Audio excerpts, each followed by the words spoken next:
And we are back. Here I am, Fly Navarro, and I got my very good friend, Brent.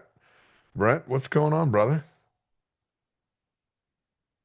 Oh, just here at the house, waiting for this weather to come. Well, ironically, I'm looking out the window and I'm watching the thunderstorms from the same cold front roll into me. Yeah.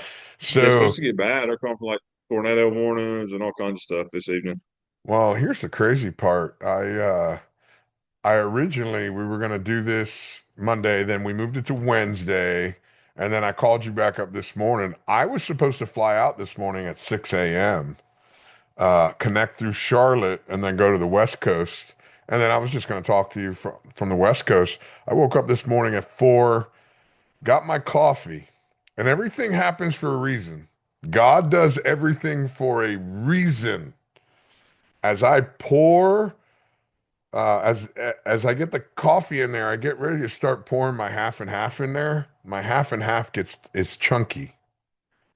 And I'm like, "Oh no. Uh, I can't drink coffee." Whatever. I'll get coffee at the airport. So, I sit back down and check on my messages. What's the second message on my phone? Your flight has been canceled. I'm like, nice. "What?" So, I tried to book another flight today. They're like, nope, you can't even get out until Wednesday. And I'm like, let me hold a flight till Wednesday.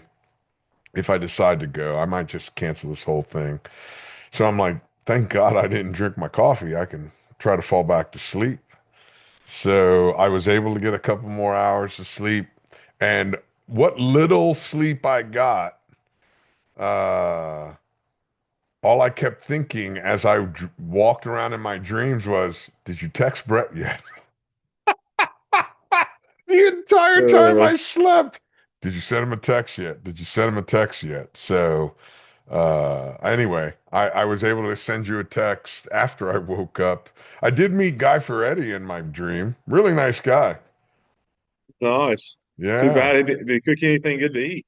Actually, he was scoping out a restaurant across the street. Then he went into some small little shop that somebody told him to check out and looks at me.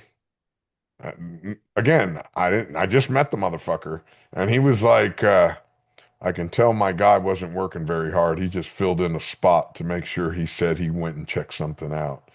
And then shortly thereafter, I woke up and first thing I did was text you. So, that's why we're here today. I Um, Go ahead. Yeah, I didn't know with the weather and stuff. I didn't know how this was going to pan out today. But anyway, the weather hasn't got here. They were calling for it to be here like 1 o'clock, but it it's not here yet. I think it's about middle of the state or so. So All right. anyway, they're Well, same I, I we I got had. I got hit with it, and who knows? I've already had the lights flicker a couple times, so I'm like, great, we might have issues, but fuck it, let's get Yeah. rolling and see what we can talk about. Yep. Introduce yourself to people that don't know who you are. Name's Brent Gaskill from Hawkers Island, North Carolina. Run a boat called the Builder's Choice. Other than that, that's about it. Pretty simple. Man, you ain't that simple. The Builder's Choice is the name of the vacuum cleaner that goes up and down the East Coast sucking in all the blue marlins, man. That they definitely the Blue Marlins do like that at times. That is sure. We've been really, that is for sure. Harris lets us puts us in some good places. That is for sure. No, Very fortunate. that helps quite a bit. You got to be happy about that. That you get to go to some cool places, and Yeah, I first came across you in the Dominican Republic at my tournament down there. that was the first tournament I ever won. Really? Yep. You won it back to Yeah. back years too. Yep. I think we've won it 3 times. I think that we won it back to back. And then I can't remember. We went home. Maybe we come back during like the COVID. Maybe it was the COVID year. And I think who won it that year? Um, It was a Scarborough boat because we ended up coming home together when COVID hit, and they told us we couldn't leave. But they won it. Then I think we came back the following year, and or no, we come back 2 years later. The following year we didn't come back. 2 years later we come back and we won it again. Okay. You know, You so guys ran from Casa de Campo all the way to Port-au-Prince, Haiti. pretty much, yeah. I found out that the fad fishing could be really good as long as you could have a fad that has some fish on it that nobody else was. You weren't going to see no other boats. That was I quickly discovered that, and quickly discovered that a 37 knot boat that held a lot of fuel. If your boss let you take advantage of it, you could definitely have some really good fishing. It could Man, definitely pay off, and it did yeah, for sure. it just makes for a long ride home. It's a very long ride home. The angle on the ride home really sucks when you're fishing to the west down there. But It's I an ass woman. we got It's an ass whooping. it, it is. But the whole fishing down there, that was I learned a lot fishing down there for sure. And we went down there that first year. I think it was in 17. Just kind of I wasn't even working for him full time, and we went. He called me about taking the boat down there to run it for the winter, and so we went down there. We didn't really fish very much. A good friend of mine, Michael Tickle, that runs the Waste Knot, went with me. We didn't hardly fish any. I think we fished like 10 or 11 days or something. And we came home. I told Harris, I said, man, we go down there next year. I need to book some trips or do something to get some people down there to fish because I saw that if you fish down there a lot, you kind of you knew what the fishing was doing and it paid off for when he would come down there, and especially if you're going to fish the tournaments and stuff. So the next year he let me book some trips down there and or keep people coming in, and we fished almost every day. And man, there was some good people down there. Eddie Wheeler was down there, and Cecil Lemons, and Neil Arns, Keith on the uh, Black gold. Black Gold, um, and then what's the crowd? The other Keith that owned the boat out of Louisiana. Oh, the who dat. Who dat? And I know on my dock it was like me, Keith, Cecil was tied up beside me. Keith was the who dat was down the dock. Black Gold was on the other dock. Neil was right behind the dock, behind me on the dock. Eddie Wheeler was on the dock. Man, I went down there. And I didn't know anybody. And you talk about being like nervous and just scared to death. And I didn't really know a lot of the people in the whole industry to start with outside of North Carolina. I didn't really know a lot of people in that part of it, honestly.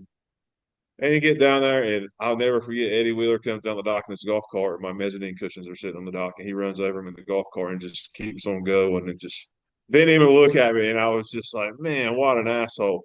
And I was so intimidated by all that crowd I was tied up against. And then by the time we was down there, shit, Eddie's still one of my best friends, and I learned so much fishing around all that crowd. They were all so good.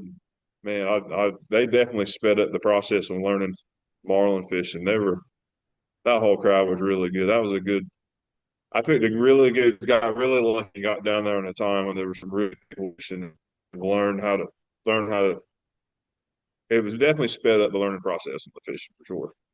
Because that Listen, was a lot of. There was a lot of uh I guess you can say everybody was kind of at each other for sure. it helps when you're in a location that you get a lot of bites. You get a lot of bites, and it helped with me figuring out how to run the boat when you're getting bites and put it in a turn, teasing a fish, help with Harris hooking them, and Eli went down there with me that year, and he still fishes with me now. And man, just it was in the it goes similar like that. If you were the only boat down there, you're not going to fit. You're not going to be as much to try as hard if you're fishing by yourself. But with all that crowd, it was tough coming in there trying to be top boat. I can tell you that. It was tough down there with that crowd. It There's was some good. there's something It's to still be good. said when you're fishing around a bunch of killers. Yeah, I think Rob, I can't remember if the follow me. I think they were down there, maybe not that year, maybe the next year they come down there. And I think it was. I think maybe 19 they showed up down there. Cookie on the auspicious was down there. I mean, holy crap, there were some good people down there fishing. Shit, you had the Uh, Betsy down there too. The Betsy, yep, Betsy was down there. Ed Thompson was down there. Tim Richardson was down there. And man, it was. I remember I went down there with that crowd and was it the? Well, I can't remember. Maybe this is the second year we went down there. Maybe it was the first year one of the tournaments, and my boss weren't down there. His brother was. He was like, "You want to fish the tournament?" I was like, "Yeah, but man, there's some good competition. I don't know. I don't know if I get in across the board because we probably ain't going. We ain't going to probably get our asses kicked against this crowd." And we ended up winning the tournament. I can't remember. It weren't your tournament. Who had done the tournament after you down there? It was Oh, three. Rick Alvarez. Yes, Rick's tournament.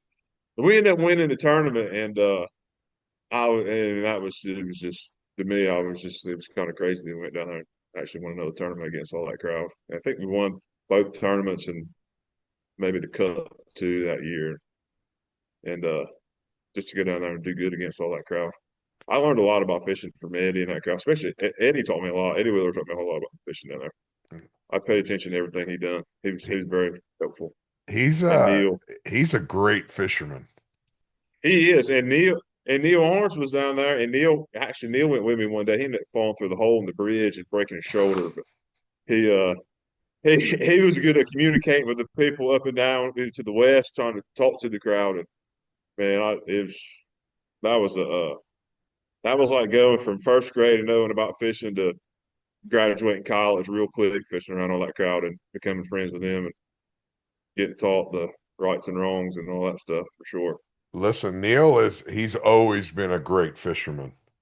Oh yeah, any day I went and came down there if I was end up being the top boater around all that crowd, I felt like I was a hero down there around them. Yeah, no, I no. mean that was I've known Neil and, since and he being was a kind of young man. and being kind of new in it, and I didn't really know all the crowd that good. And then you get to look on the internet. At that time, you know seeing all that they had done in the past, and there was some. It was it was definitely fun. I'm really glad that all that worked out the way it did because all that crowd, they're still all really good friends of mine. Matter of fact, I talked to Eddie a little while ago, and I talked to Cecil a bunch, and I talked to Neil in probably a month or so. But no, all that crowd, that was a good group, sure. I met Cecil when he was 18 years old. He I have a oh my gosh. He came fishing with me and he left it. I think it was his hat. He left it on my boat. So I put it in a 5 gallon bucket of water and I froze that fucking thing. It was a 5 gallon and he Oh kept my, asking for his hat.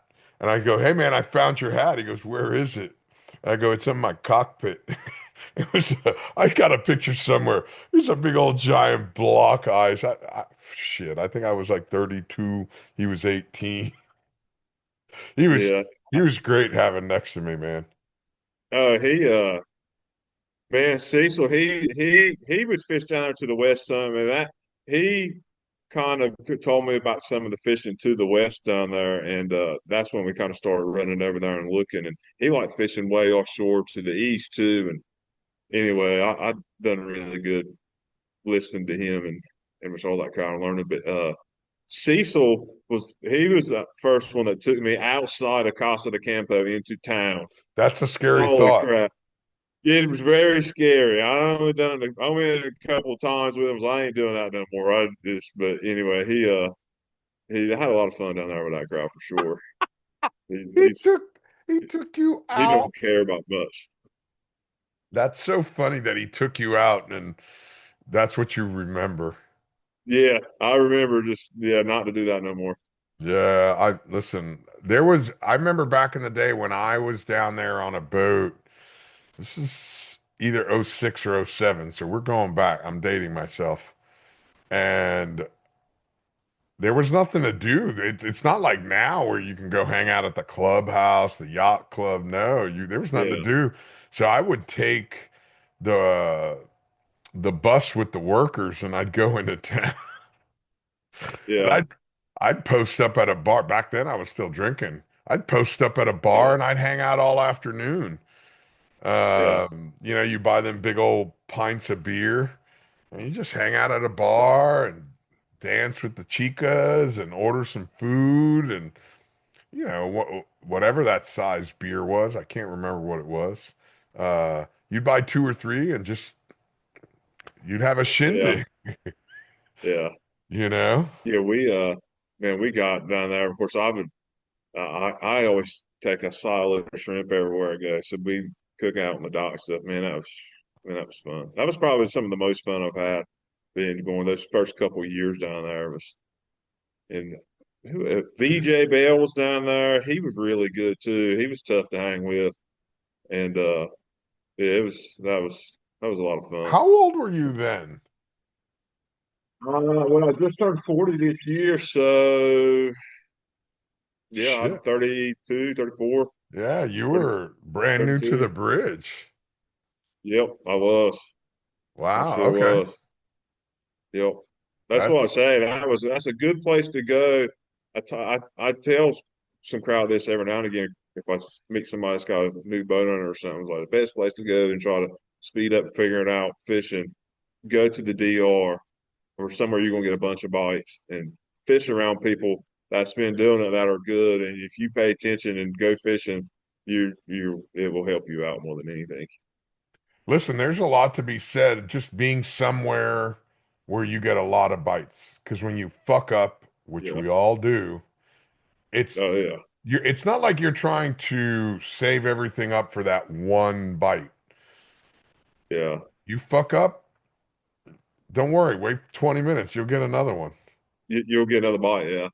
And I That's the tell way you, I I mean, you see go there it. and get, yeah, it is. And you go down there around all the people that are good, and you can go down there. If you pay attention to them and become friends with them and work with them and treat them right, and they'll take you in and show you their ways to do it, you know. And I've been very fortunate with that. I've had a lot of people help me and show me a lot, and I'm really good at listening. People that are older than me that's done it a whole lot longer. I'm really Uh, good at it. That's one thing I feel like I'm really good at is listening. that's one thing about our industry. As long as you're not an asshole, Yeah, you'll figure it out that it won't be long before somebody will take you under their wing. yeah, yeah. As long as you're not Yeah, an there's a lot. I asshole. mean, there's a lot. I mean, doing this now, you know, I didn't fish a lot, sport fish a lot growing up. I was raised in a commercial fishing family, and but my mother worked for Randy.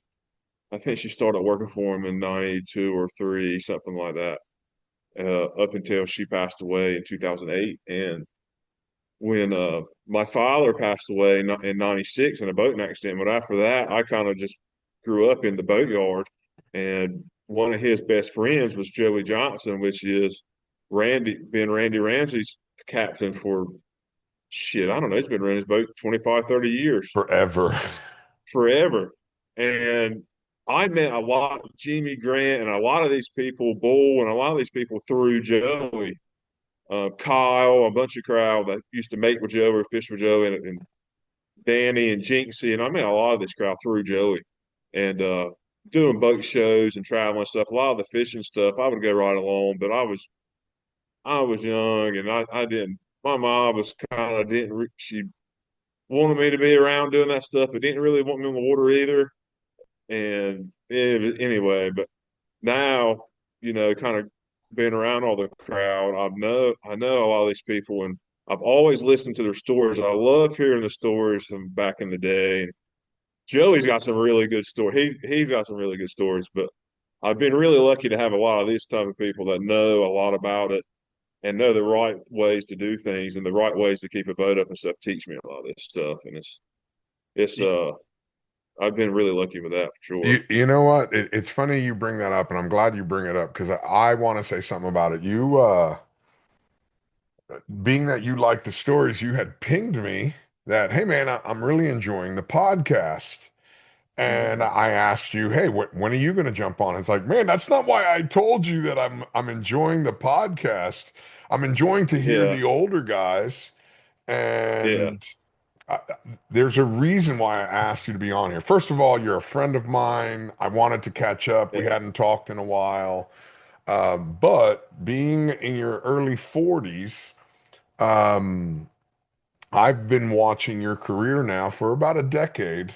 And besides the fact that you're the Hoover vacuum cleaner and you just fucking crush everywhere you go, no matter where you go, you're always catching fish. But I was taught a long time ago that when you are in the industry, it's our responsibility to give back. And Yeah, I'm watching what you're doing. You just got appointed. I can't remember if it was a year or 2 years ago. You got appointed to the board of directors for the Big Rock. yeah, yeah, And it and I'll tell you, and I'm not even sure if he knows that this is why I do a lot of the things I do. But when I was a little younger than you, when I was about 34, 35, Skip Smith told me, he goes, "Hey man, you're making a career out of this. This is your career now. Um, yeah, you got to figure out, you can't just take money from it. You got to give back to the next yeah, generation. How are you, yeah, are you going to do fishing seminars? Are you going to be on boards? Are you going to do fisheries? yeah, I'm an overachiever. I do all of it, you yeah, know? yep, But I see that you're on the board of directors for the Big Rock. Um, so, that for me, that's a one thing. The other thing, being that you're a little younger than me, there's a lot of young guys in this industry that I want them to know the stories of the Chip yeah, Schaefers, of the Butch Coxes, of all these guys that have been in our industry that they don't know about. But I also want them to know somebody like you who listen, there's probably some 18 or 19-year-old kids that are looking up to you. And yeah, I think it's very important that they know that, first of all, what you're doing is very achievable. yeah, And number two, as you're doing it, it's very important that you have to give back. Whether it's, the yeah, Big Rock is your local hometown yeah, tournament, which is one of the biggest ones on the East Coast. But yeah, it's giving back to your local community. And also, they should be looking at, okay, maybe I'm 18 years old and it's not my time to give back, but as it becomes your time, if you make this into a yeah. career, where are the avenues that you want to give back? And that's honestly, when you pinged me, I'm like, This is a great opportunity. I want to bring you on so you can talk about." Well, I want to yeah. talk about the fishing stuff as well, but I also want to talk about all the other things that you're doing. Well, I tell you, man, honestly, with the whole of the Big Rock stuff, I mean, shit, with all of it, I never would have thought when the first time that I went and took Harris's boat and went, fishing in the DR before I got the opportunity to go down there. I remember being in Moorhead and I was running a boat called a floor plan. It was a private boat. We took every now and again we overflow charters with some of the people tied up on the waterfront. We take them, but not very many. But Thomas Bennett and Country was down in the DR, and I thought, man, that is crazy that somebody from Moorhead is down in the DR, and they went down and they won I think the first tournament you had down First there, they won tournament it, I ever had down there, and and they I won was it. just so pumped for them, and it was just like, man, that is crazy. They are just down there crushing it. Like, man, that is so cool. And then it just kind of like overnight happened, or I was able to go down there. And then when we went down there and we won your first tournament, and then it's just kind of blossomed into what's turned into now. It's just looking back on it, it's just like it's crazy just how fast it all just kind of happened. I mean, if you'd have told me 10 years ago that they were going to ask me to be on the Big Rock board, I'd have said, you're crazier than hell. And if you'd have told me 10 years ago that I had won the Bermuda Triple Crown running the boat, I'd have told you to eat shit. You're crazy. I mean, no way. No way. So, it's just, it happens fast. I'm telling you, looking back on it right now, it ain't been very long, but it's just man, time flies, and just what little bit I've done of it. I mean, I ain't got no stories compared to some of this crowd, but I can only imagine, people, Stephen Drone that runs the bill collector here, or Barry Sawyer and Bull Tolson in the crowd up the beach, Organella and all the stores that they got, and how much they've seen it change, and because they've done it a whole lot longer than I have, but it is crazy how fast it kind of all comes and goes for sure. And how I never would have thought I'd been in the situation I'm in right now. That's for damn sure. I Well, mean, growing up, I knew Harris, my boss.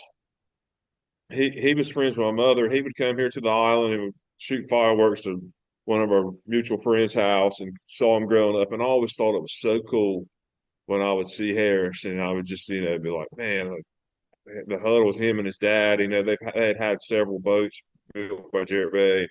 I just always known him, just thought it was just so cool to see him. If you'd have told me when I was 16 years old I was going to end up running his boat for 10 years and won all the shit that we won, I would just say there ain't no way in hell that's going to happen. You know, well, it's just, you, it can you all happen. And for me, not, I didn't really make fall into it the way I have. It has been pretty cool for sure. so first of all, you never know what God's plans are for you. There's a lot of things that I'm Nope. doing nowadays that I can't believe I'm doing, or phone calls that I get where somebody I just ran into somebody recently and uh, introduced himself to me. We were talking and time ran out on me, and he's like, "Hey, can I get your number? There's something I want to talk to you about." There's something I've been meaning to talk to you about. And I'm like, how does this guy even know who the fuck I am? You know? So you never know how life is going to pan out, and you don't realize how You, many people are watching what you're doing. yeah. Well, it was just like when we were first down there in the DR and you were doing the tournaments. I mean, honestly, I didn't really know a lot of people outside of right here at home, and I didn't really know. I didn't know you, and you get to looking people up and seeing stuff they've done. So when you start hearing these stories and stuff like this, it's good to have this stuff where people can see it and see if somebody's coming into it in 10 years, they hear somebody my age reference to something that I done or that you done, they can look it up and start backtracking and hearing stories of things that you done. You know what I mean? Even though they might not never meet you, but it's just that part of it needs to happen. I mean, it It, needs to it, be. it needs to be There's a lot of told. stories.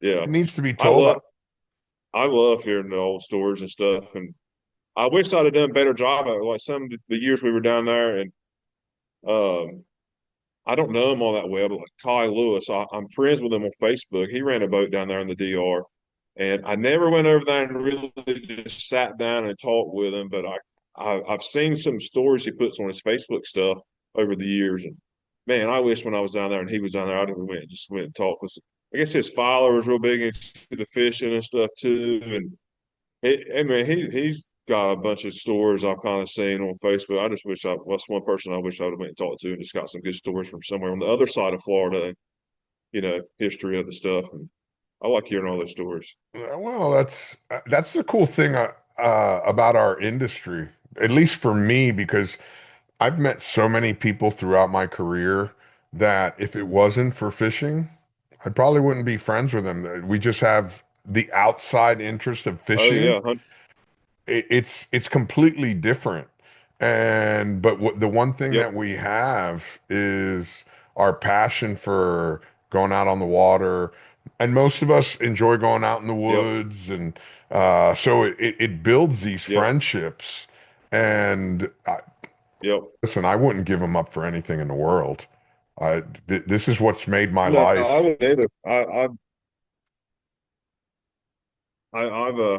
the friends I've made doing it, and I got some friends that I've like Michael Tickle runs the waste knot. I mean, me and him, we kind of grew up together all through high school, played ball together, and been friends for a long time. And he's running the waste knot, and we fish together in Bermuda and fish around here home, and and it's yeah, I don't know, it's kind of it makes it more fun for sure.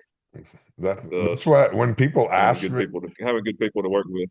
when people ask me about what's it like in the fishing industry, I go, dude, this is like a floating fraternity party, man. We just have the Yeah, same friends and we go to different places together, you know? yep, yep, So it's awesome. You yeah, go to the DR, and then of the DR, half those guys you see at the Big Rock. Then you go to Bermuda and you yep, see like, oh, the guys from DR yep, didn't fish the Big Rock, but they're up here. And that's a cool yep. thing. No matter where you go, you always got friends. Yeah. Yep. No, I I mean that's been the most fun part of it. I mean, don't get me wrong, I like winning stuff, but the people around it definitely makes it pretty cool. Yeah, no, Makes listen, it fun. the winning stuff is part of the competition. It's bragging rights. You know, you want to, Yeah. Yeah. and it's so funny because unlike any other sport, because there's so much superstition in fishing, uh, Yeah. you don't really, you don't give anybody too much shit, you know, because you Yeah. never know when it's going to be your turn in the barrel. You get, you're very humble. Yep. Thank you very much. Now I've got a couple people that I work with uh that I'm real good at talking shit to, and they're real good at talking shit back to me. I can say me and Sean Dooley work together a bunch. If we're fishing the same tournament, me and him will talk to each other several times during the day. And I'm gonna say our shit talking is on a level 100 to 100 to each other when it's pretty good. It's pretty good shit talking. But I mean it makes it fun and it helps the day go by when you do have a bad day. Well, the other one's having a decent day. You got, some shit to talk about and give you some motivation for the next day.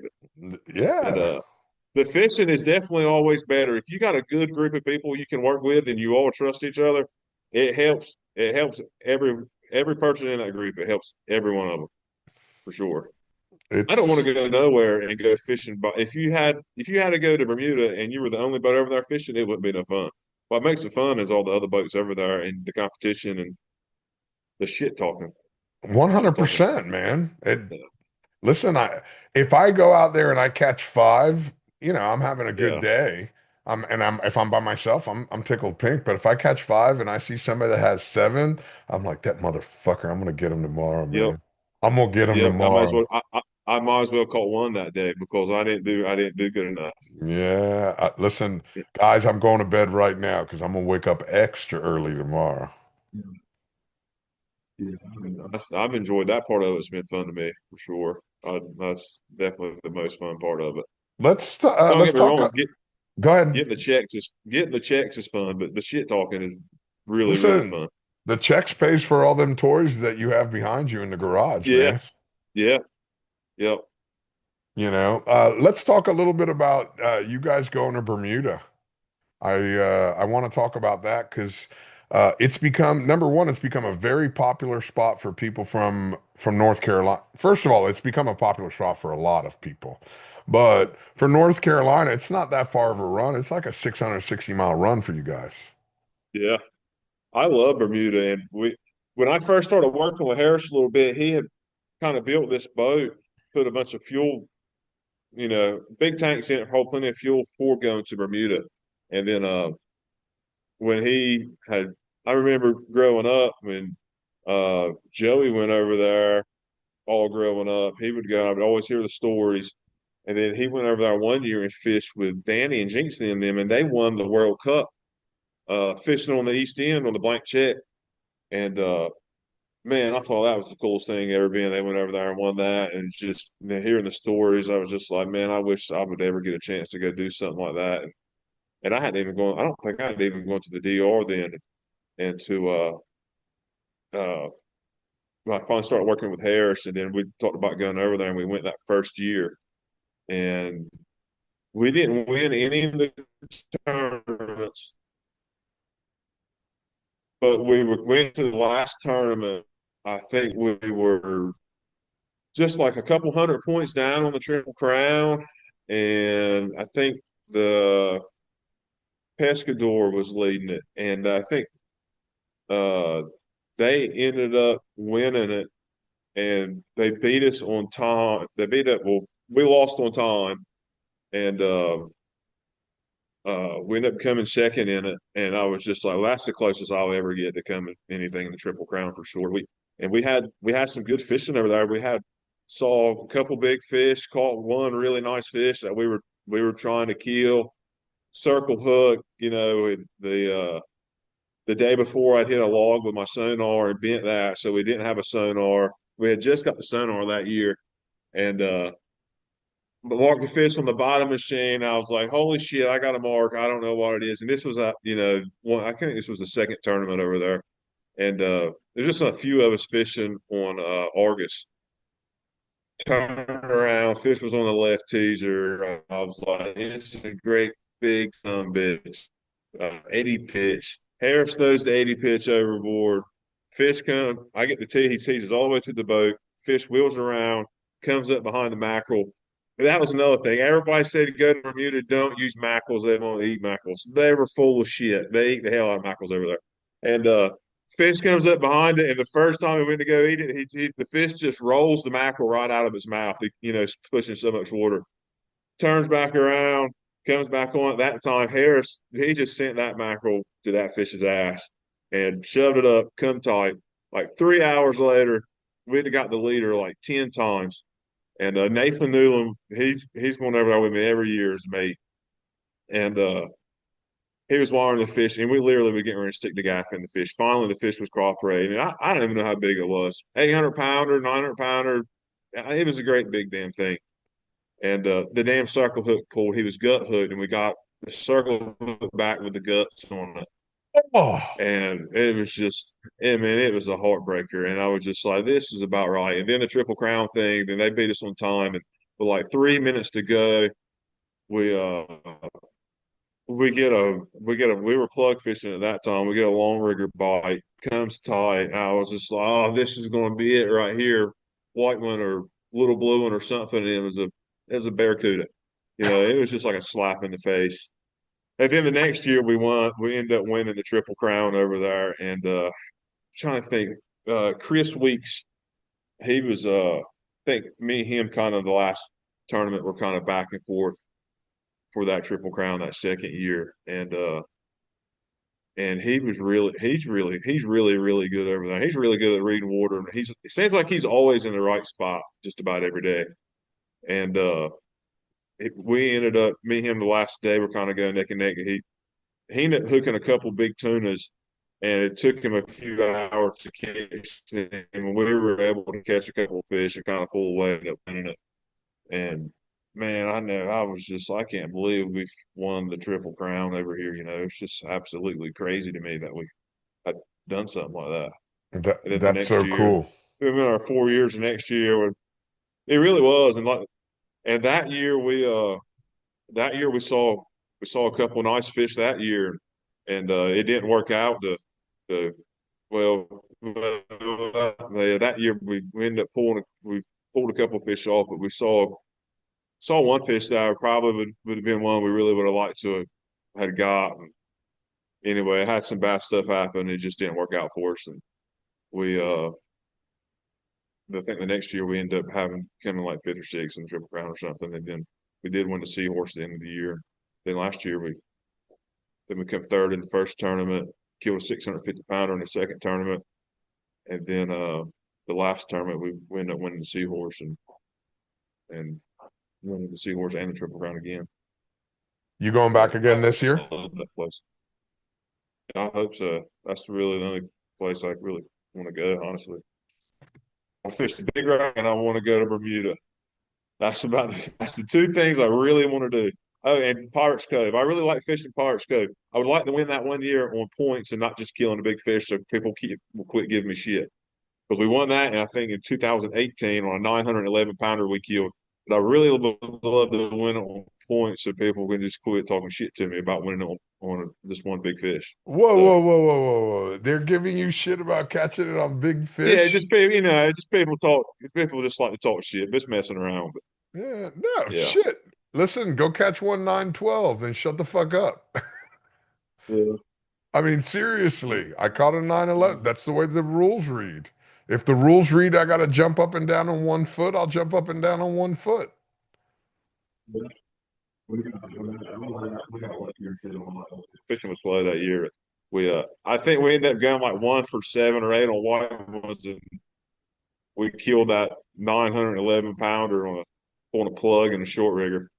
Big Country he was with me. We were fishing together. He was mating for me, Oh, and really? the owner, the owner's nephew, had come out there and was like, "I want to put this plug on a short rigger." Like, let her rip. He threw it out there, and I didn't ask no questions. And anyway, after we caught that fish and all that, Country comes up there. He's like, I got something to tell you. I was like, what's that? He's like, we put that plug out there. I said, Jack come put that plug out there. Which Jack now him and his father own the Rebelette, that 64 jerkbait they just finished. He's like, Jack put that plug out there, and he told me while we were catching that fish. He said it was only on 300 pound. I was like, well, I'm glad you didn't tell me that while we were trying to catch it, because that fish went absolutely ape shit after we hooked Oh, it, and that fish was hooked in the gill rakers, and we hooked that fish, and none of us really got a good view of it. I had my binoculars within my face, and I was looking at Arch. I was just northeast of the whole fleet, and he was just to the south of me, and I'm I'm 99% sure he was circling on a fish, had one on, a white one or something. And I was looking at him with binoculars, and I just heard the short rigger come out, and I just looked behind me and just saw a hole. I didn't see the fish. Anyway, Harris grabs it, gets in the chair, and just kind of stop and just start backing up real slow. Fish weren't taking no string or doing nothing, just laying there. Well, there ain't no telling what we got here. Anyway, the line kind of comes to the top of the water, and he's about 30 or 40 yards behind us. And the fish comes up, and well, actually, I think we got the leader to first. Yeah, I'm sorry. We got the leader to start with, and the fish was kind of in the white water. We turned a little bit, and I saw it, and I said, "Holy shit, country, be easy. That's a great big son of a bitch." And he was really easy on it. He let it go. The fish goes behind us a little bit. Didn't really take no string. Stays like 30, 40 yards behind us, and just comes up and just starts windshield wiping. And man, its root looked like it was that big. I mean, it was unbelievable. And then that fish just went crazy, come up the back or come up the side off the tip of the rigger. And I'm watching it, and it leaps beside us like 20 yards beside us twice. And when it gets to my rigger, the tip of my rigger, it turns and goes straight away from us. And of course, everybody on the boat's hollering, "Go ahead!" Well, I had saw the fish in the water turn and go away from us, and it took like 200 yards, but it was hooked in the gill rakers, pulled all its gill rakers pretty much to the front of its mouth, and it bled out in like 20 minutes. Like 20 minutes, we had the damn thing coming through the door, and man, we were so lucky and ended up working out, ended up winning the tournament on it. But that was the same year I won your tournament. So we won that.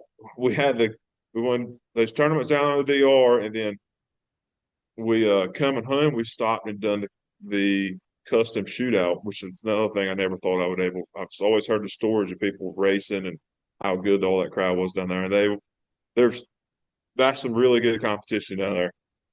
And when we stopped there to fish that, and which you know Harris got in the tournament.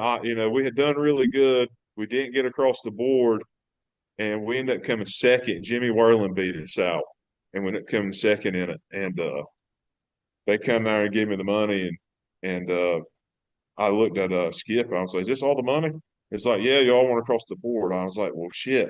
And I was like, "Well, coming here in Bahamas against all this crowd, I can't really blame him because if you'd asked me before day one how we were going to do, I'd have said we're going to get the shit kicked out of us by this crowd down here." But anyway, we've had some success down there since, and but that's another place you can watch some people fishing down there ooh. and learn a lot. I'm telling you that's one tournament I really would love to win that. And we've come close a couple of times, but just I always seem to drop the ball the last day. But That tournament always has killers on it. it's Always. that's the competition in that tournament. To me, the competition in that tournament is about as good as you're going to find anywhere. That's up there with one of the toughest ones there is to win, probably. Yeah, It's it's just that. I mean, it's just so many places you can fish, and the people that's fishing there, they're all so good. I mean, Russell Sinclair and Dave Grubbs, all that crowd, man, they're just Glenn Cameron, all that crowd, they're incredible. They're incredible everywhere they go. But that crowd, they got those places down there figured out. I mean, they grew up down there. well, it Jimmy listen, Whirling and all them, they're good, and it's fun fishing down there.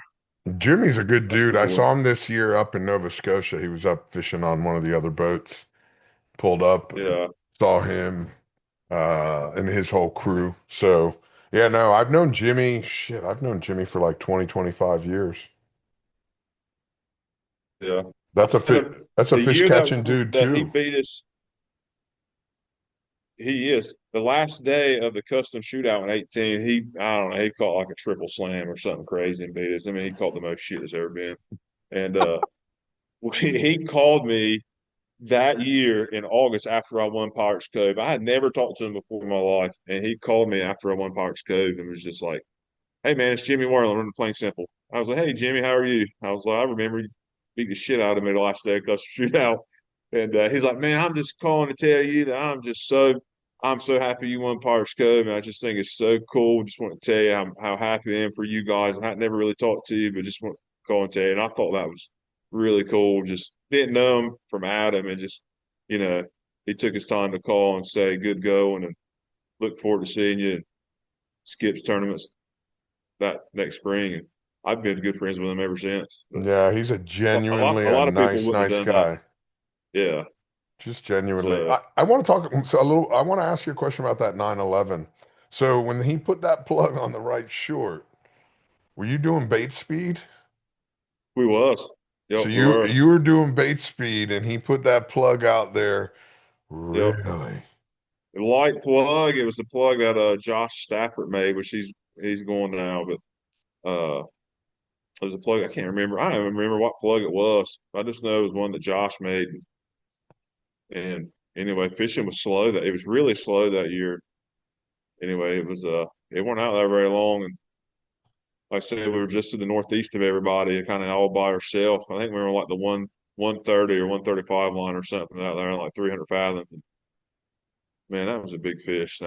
The It fish seems like could. that was it. He inhaled the lure and got it on a gill raker. That's what I'm He got impressed about. and he got it in the back of his gill rakers and had pulled all of them to the front of his mouth. I mean, the fish just bled out. The videos I got of the fish behind the boat within the first 5 minutes, when the fish is like windshield wiping, man, there was just blood going everywhere. I Wow. mean, it just bled out. And when we stuck the gaff in him, it's just fish just laid right there and flapped his tail like twice and just laid there. And Man, we pulled that thing to the door, and that was just incredible, honestly. usually I hate pulling a lure when I'm bait fishing because you can't drive a hook home. Yeah, But if he yeah, sucks it all the way down into the last gill raker, yeah. We don't. I mean, of course, now everything's different. I know we try to tease our fish most of the time, even in Bermuda. We try to fish a little different, but it's I don't know. That was incredible. That really was. That was a lot of fun, and that was a good experience. And that whole year, 2018, that was a crazy year. We had really good luck, and that was kind of got become good friends with all that crowd in the DR, and met a bunch of people in the Bahamas, and that was a big. I learned a lot that year. Met a lot of people, and that was a good year. no, that's cool as hell. I'm still in. You don't see very many gut hooked lure fish, so No, that's pretty wild. yeah, That's pretty wild. That's why I was like, huh, wait a second. What yeah. was that back when they still offered 1.5 points for any fish over 700 or 750? Yeah, it was more. I'm after over 700. So it give us. I mean, I think for the tournament we called that blue one and a white one, or maybe two white ones. I think second place boat had like seven white ones or something. I think Bull came in second with like 7 or 9 white ones or something. I mean, fishing was pretty slow, but I, yeah, I I like the rule of if something is over a certain weight, yeah, especially when it's a modified release. It's different when you're just, pound for yeah, pound. That's a totally yeah, different thing. But yeah, when it's a modified release, hey man, yeah. give some credit to one of them big girls because, They're uh, hard to catch. I'm man, telling you, I've had my heart broken quite a few times on some big fish, and I'm telling you, it's they're not easy to catch. That's for damn sure. they I mean, don't get we've that been big by Bermuda. accident, man. No, we've been Bermuda 4 years now, the last 4 years, and we've killed one fish, and we've tried to kill probably four other ones. We've killed one out of the several that we've tried to kill. So it don't all work out the way you want it to. That's for sure. They're hard to get. I was chatting with Kevin Nakamura the other day, and he was talking about, when he was growing up, uh, a release wasn't just touching the leader. You had to get it close enough to put a tag in it, and if not, it's not a Yeah, release. And excuse me, there's something to be said about killing a fish. It's not just grabbing a leader, you know? Yeah, Killing a fish is, first of all, you're taking a life. Let's understand yep, that. And then you're going to try to take yep, a life of something that is enormous. yep, And you're on his turf. We don't have tails. They have no, tails, man. You yeah, they're know, very unpredictable. very unpredictable, very big, and a lot of shit can go wrong. Yeah, and they're worth some of them fish are worth $2 or $3 million if you can get them in the back of that boat. I mean, there's a lot of emotions, and you ain't thinking about all the good things that's happening when you're trying to get that son bitch to the boat. You're thinking about all the bad shit that's going to happen between trying to get in Oh, there and the whole mess. shit. Like the one year that the boys on the shark, no pun intended, the shark bite that they killed that fish 8 and something or 9 something. And right when they had it next to the boat, comes and gets bitten by a white tip and DQ'd Yep, the fish. So it's like, yep, okay, he's dead now. Let's get him in before something, until he's in the boat, yeah. it's not over. No, it's not. No, just like that you know that fish in Bermuda. I never would have thought we'd have pulled that fish off on a circle hook and watching the fish eating the mackerel and just man, I can. That's the one bite that I. There's two bites I can see very clearly in my head. Both of them are in Bermuda, but that's the one that sticks out the most. That fish. I mean, it looked like you could have took a fish basket and dropped down his mouth. His mouth was so big. I mean, it was just You know that what? was I'm thinking of something right now. A circle hook that always gets in the corner of the mouth, you suck him into his belly and you yeah. pull it out. And then a lure that always gets him on the side of the face, you get him on the You, third gill on, raker. on the gill rakers. Man, you're doing it Yeah, backwards, man. yeah, I know, I know, I know. This everybody says, yeah, don't pull the plugs. You pull them off. Well, you can pull them off on circle hook too. Listen, Been you there, pull done them, that. you pull them off when you pull them off. Yeah. Shit just happens. It does. And when it's a lot of money on the line and it's a big fish in a tournament, that's usually when the shit's going to happen most Yeah, of the time. It's not going to be the day after the tournament when you're fun fishing. It's going to be during the tournament. well, I was just thinking about this like 2 hours ago. There's certain ways we do things in life. And I always think of, I don't know if you watch football or not, but Some, yeah, there's a lot of times when teams they start playing prevent defense. I'm going to yeah, prevent you from scoring, but all you end up doing is letting them score. Why don't you yeah, just play like you always play? And yeah, when you're fishing in a non-tournament, you hook a monster. You're like, well, let's fucking put some heat on it. Let's catch yeah. this Shove it in the thing. corner. Yeah, Let's put a hurting on it. And when you're in a tournament, a lot of times you're like, well, let's make sure we don't lose them. Fuck that. I don't want yeah, to play let's not lose them. I want to play let's catch this motherfucker. yeah. You know? I did caught a we got a leader on a real big fish there a couple of years ago. That would have been the one fish over there.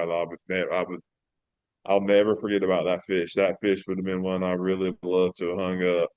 And I feel like I probably should have fished. I probably should have had the drag shoved up follower on the fish. You know, we got the leader, but then the fish went out and went down, and between the fish going down and just some things just didn't work out the way they should have, and we ended up not getting the fish up there. It was just that was a big learning experience for me. I went after like the next day. I went and talked to Bull and got some pointers from him on things that I'd done and things what he would have done and that was a big learning curve where you got a big fish like that. You really can't just kind of play around. You gotta put some heat to them and let it rip and Mm. let the Y- cards lay where they fall because there's so much can happen if you go there and just keep playing around with that thing. It's just that was one experience, bro. Well, You it's know, listen, when you look around and I mean, listen to some of these stories of these captains, yeah, uh they've become so good because of all the times they've failed. yeah. They've Oh learned yeah, they've exactly. learned what not to do. Yep. You don't learn from just catching. You learn from the misses. It's Yeah. like, fuck, what did I do there? And you play back the entire thing and it's like, mm.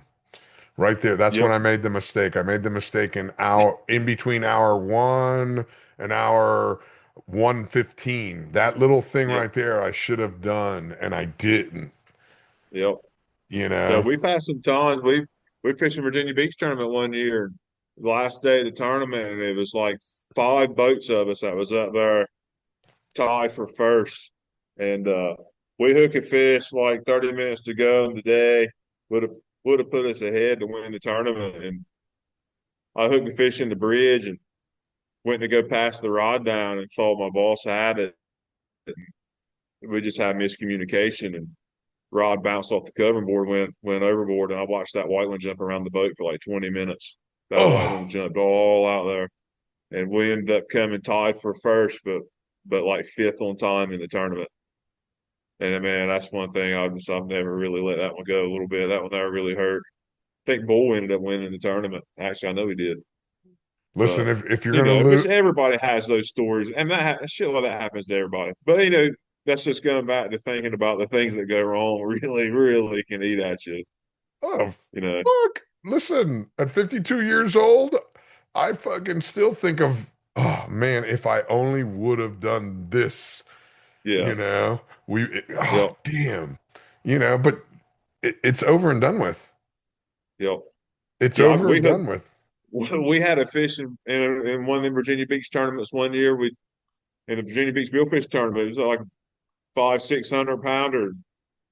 I told him to throw the 50 pitch. Where I just didn't read it right. I threw the 50 pitch and I can't remember if Eli or Harris, one of the two, hooked it. And we were going to try to stick it, and fish was actually doing pretty good. And right there at the last so long, just backing up on the fish, and the fish just turned around and swam right into the wheels, and I backed right over it. And I was just like, "Damn it, man!"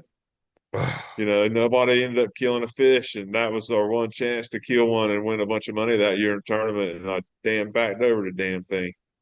It But happened, man. If you haven't backed over one, you haven't been running a boat long enough. well, I got to tell you this story. This story is funny. It's not funny. It was definitely not funny at the time. But Big Rock, 2 years ago, that morning, everybody's fishing like 120 fathoms, 150 fathoms. I work inshore a little bit, just below the rock in there, like 70 fathoms. Marking fish, get a bite, had a plug out on a bridge pole, come tight on the fish, fish jumps. It's like a 500 pounder, five, six. I mean, it's a great big damn fish. First, this is the Monday morning of the Big Rock. Like you got the first one over 500, all that stuff. We get that fish like 30 minutes. We get it on the leader, and we're getting ready to try to put a gaff in that fish, and we pull it off. I like lost my mind because I was seeing like $2 million that day, and potentially a couple more million in the week. And I just at the time I was redoing my trawl. I was redoing a trawler, and I was just like, man, that money would have went so far. And I was just devastated. And like 30 minutes later, we get another bite, and it's like a 200 pounder.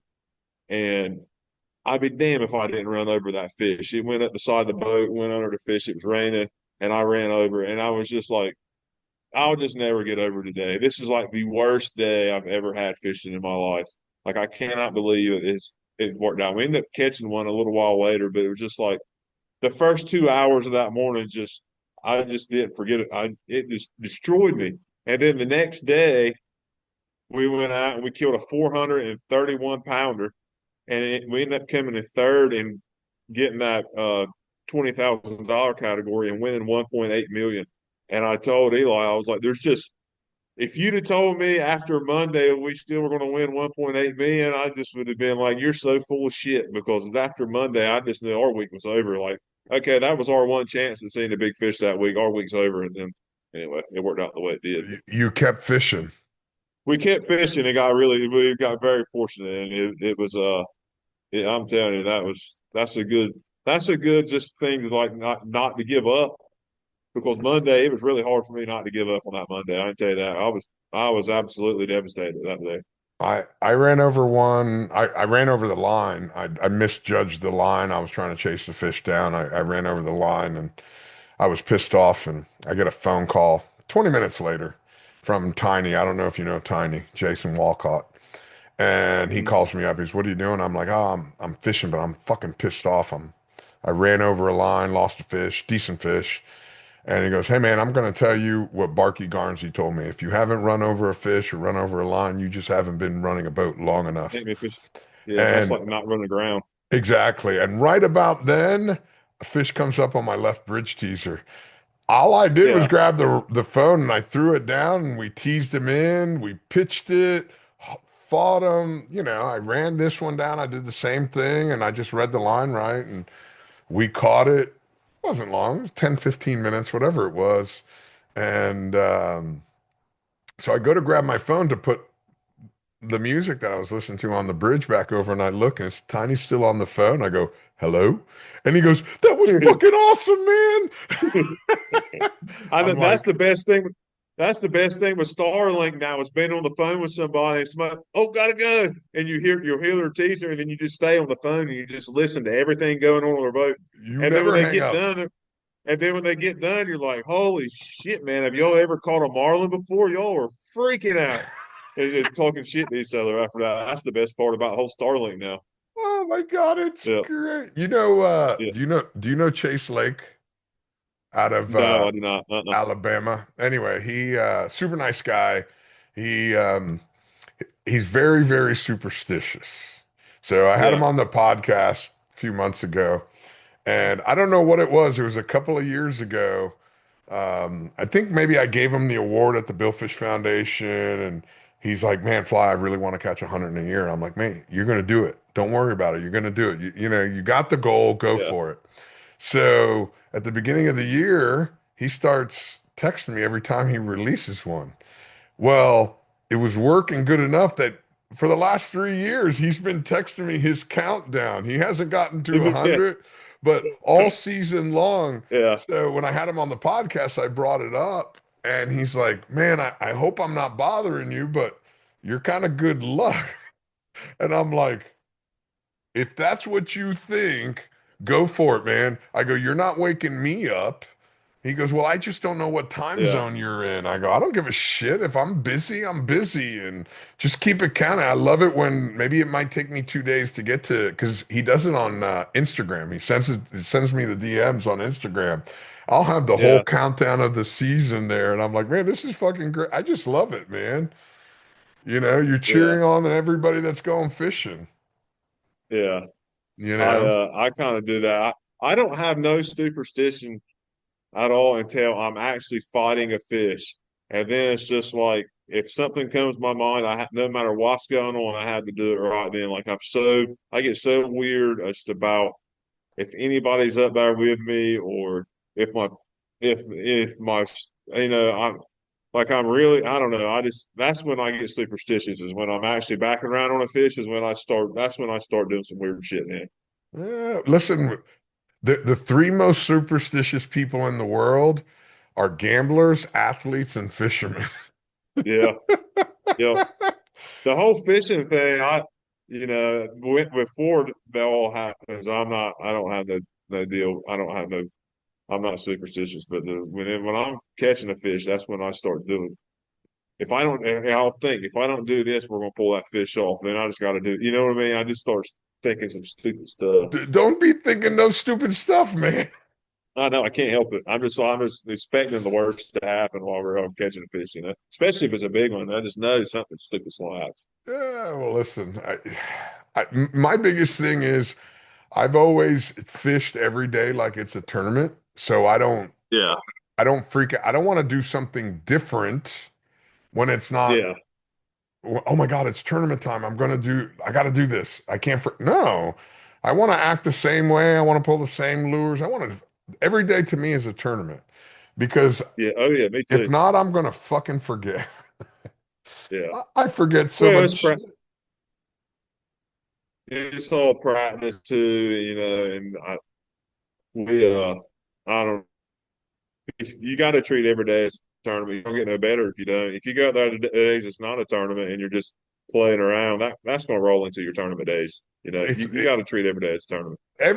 listen, playing around is one thing, having fun, having a good time, but when it comes to catching the fish, have fun, Yeah, do whatever. Don't put the pressure on. I mean, don't put on the mental pressure. We're gonna catch this fish. I know what I need to do. Uh, we all know what we need to do, and let's do it. Other than that, Yeah. listen, I holler, I clap, I make fun of everybody. You know, it's See, I, we'll go, go, go. we talk a lot of shit to each other on our boat, but we don't have no hollering or clapping or nothing like that. And that's one thing we're going to the DR. It got us in the routine of just everything's a routine and it's trying to everybody stays calm. That's one thing I will say fishing on our rig is me and Harris and David and Eli, we've all fished together so long. It's just everything is very everybody stays calm and nobody gets excited. Now I'll get pissed off. Nobody else gets pissed off. I'll get pissed off, but nobody talks bad to each other. And if we say usually if we talking shit, we might, you know, make a little jab in there at each other, but there's nobody never says anything out the way to each other. You know, Yeah, everything's, you know, and of course Nathan's with us in Bermuda and stuff, and we all uh we all know what we're there to do, and we're not really there to have fun. We're there to you be serious, catch fish, and we got a goal at hand, and that's it. You know, you may which have Harris heard. is there to have fun, and I mean, we have fun. Don't get me wrong, but there's Listen, as bigger long as things the at hand. boss is having fun, that's all that Yeah, matters, man. yeah, If the boss man is having fun, uh, we're doing good, man. yeah. I think as long as I can keep him pitching some Marlins, he's having fun. I think he really likes doing that, and he's good at it. So Who doesn't like it? I yeah, mean, I know. I'm so happy to see so many more people pitch baiting. Yeah. That's the way we did it in St. Thomas. Even when I went out to Hawaii, we were pitch baiting. Yeah, we went to Bermuda in that first year, and everybody's like, "Don't take mackerels; they're not going to eat mackerels." And I was just like, "That's the stupidest shit I've ever heard." Like they eat mackerels in North Carolina and in Bahamas. Why are they not going to eat mackerels in Bermuda? We took a freezer full of mackerels with us, and I was like, "We're going to pitch mackerels, and that's just what it is. We'll take some bait with us just in case." But we went over there, and like the first fish we saw, we pitched it a mackerel on a 50, and I was like, "I swear." I don't know if people were lying to me or what, but they eat the hell out of mackerels over there. Well, they say it because they never throw one. That's Yeah, why. It, yeah, listen, a blue marlin is a blue marlin is a blue marlin. I don't yep, care where you're at. When I went out to yep, Hawaii, they're like, "Oh, you can't teaser fish." I walked down with a dredge and a green squid daisy chain. They're like, "Well, they don't come up on that." I'm like, "Well, this is how I know how to fish. This is how I like to fish." So now yep, everybody pulls a fucking dredge out there. yeah, It's yep. just, It's changed. It's just crazy how and just like Bermuda now, a lot of crowd over there are bait fishing. If you just said 15 years ago and went down the dock and said, "Yeah, we're going to go over here and we're going to pull 25s and 30s and bait fish over here," people would have looked at you like you were stupid. You know, they'd be like, "You're crazy." And some people might still look at us like that, but you know, it's all changed, and it's tournaments now. You really, if you're going to be competitive, it's one of the things you just about really need to do, honestly. no, And the it's, people that are listen, doing it are a, good. I mean, th- there's a, good competition, and a lot of things have changed people though. don't miss. What people don't miss, Yeah, uh, boats can get on a fish faster than you could imagine now. It's not like before where you yeah, just inch up on a fish. mm-mm. Listen, it depends if you want to go in forward or you want to go in reverse. When you got 52 inches of blade you're slinging, she'll go. Yeah, yeah, She'll yep, go. You can go get her, yep. So, no, it's so much stuff has changed and it's a good thing. It Listen, it's made it for has. great It's changed. fishermen. Yeah. Great fishermen, and you're seeing a bit more numbers, which sonar helps that out too with the numbers. But you take between the sonar and a lot of people white bait, you know, fishing, 25s and 30s and stuff, and circle hook fishing, and you're catching fish quicker, so you're spending more time looking for the next bite. You're not as much time stopped on a fish trying to plane it up, and it's There's a lot of fish we catch in the first 3 or 4 minutes of hooking the damn thing. You know, You bring up another point. Um, when you're talking about there's so many more fish now that with these sonars, how many more of these fish that were 100 pounders that we were missing just because we were pulling 80s with big old giant hooks at 24 pounds of drag? Now that 100 pounder that yeah, you would normally pull off, you're going to hook them on a 30. you're going to hook them. Yeah, we're definitely. Yeah, It's that, changed. I mean, it's changed the fishing. It's changed the fishing a lot 100%. between everybody. Most of the people now, or I say most of the people, it's probably I don't know what the ratios are. There's a lot of people plug fish too, and you can catch the shit out of them plug fishing too. But you take half the people there that when they do catch a fish, they're catching it in a quarter of the time. I mean, that's a shit that comes up to a lot of time during the day. A lot more people are fishing instead of backing around on something, and I mean, I don't know how many 100 pounders you've caught on great big plugs, but the ratio is not very good on them. And you The going out ratio fishing around sucks on I, I'm you fishing around a medium large ballyhoo instead of a great big 2 pound or pound plug pulling around back there. I mean, you're gonna do better. them. I mean, Exactly. you look at what Russell and them when Russell and that crowd come here and do Big Rock. I mean, shit, they come here and make everybody look pretty bad just about every year. I mean, they get in there and get to their shelf and white tackle fish and holy shit, I mean, I can't remember last year he caught, I don't know, 2 or 3 slams during the week of the Big Rock. He caught, I don't know, I think they caught like 17 or 19 fish or something, white sails and blue ones. I mean, that's good fishing. That's good fishing anywhere in the world. That's phenomenal But fishing. And sooner or later, you you're did, going to find the right one, yep. you Yeah, know? and you did too. If you'd have been doing that if you'd have been plug fishing and covered the same ground that he covered last year during the tournament, you wouldn't have caught a third of them fish. So, you know, Yeah, but there's but but you can put some plugs out there and go catch some stuff too. I mean, it's not like it don't work. It works. It's just it depends on your crew. It depends on who you those two types of fish. It depends on what you're doing. To me, it depends on your crew you got on the boat. You got 100%. the right crew. You got the right crew on the boat. You can do good either way. But it both ways are good. But I think it makes it it has changed a interesting. lot. I think it Yeah, makes it interesting because what it it does does. is it opens up the playing field to a lot of people, Yeah, a lot of people that maybe don't have the experience. And then you have a tournament like the Big Rock, like the World yeah. Cup, where you just need the right bite. You just need the. That's right. You just need the right bite. Listen, you can go out Yep, there and catch 12 of them and you don't win, yep, yep. I So got.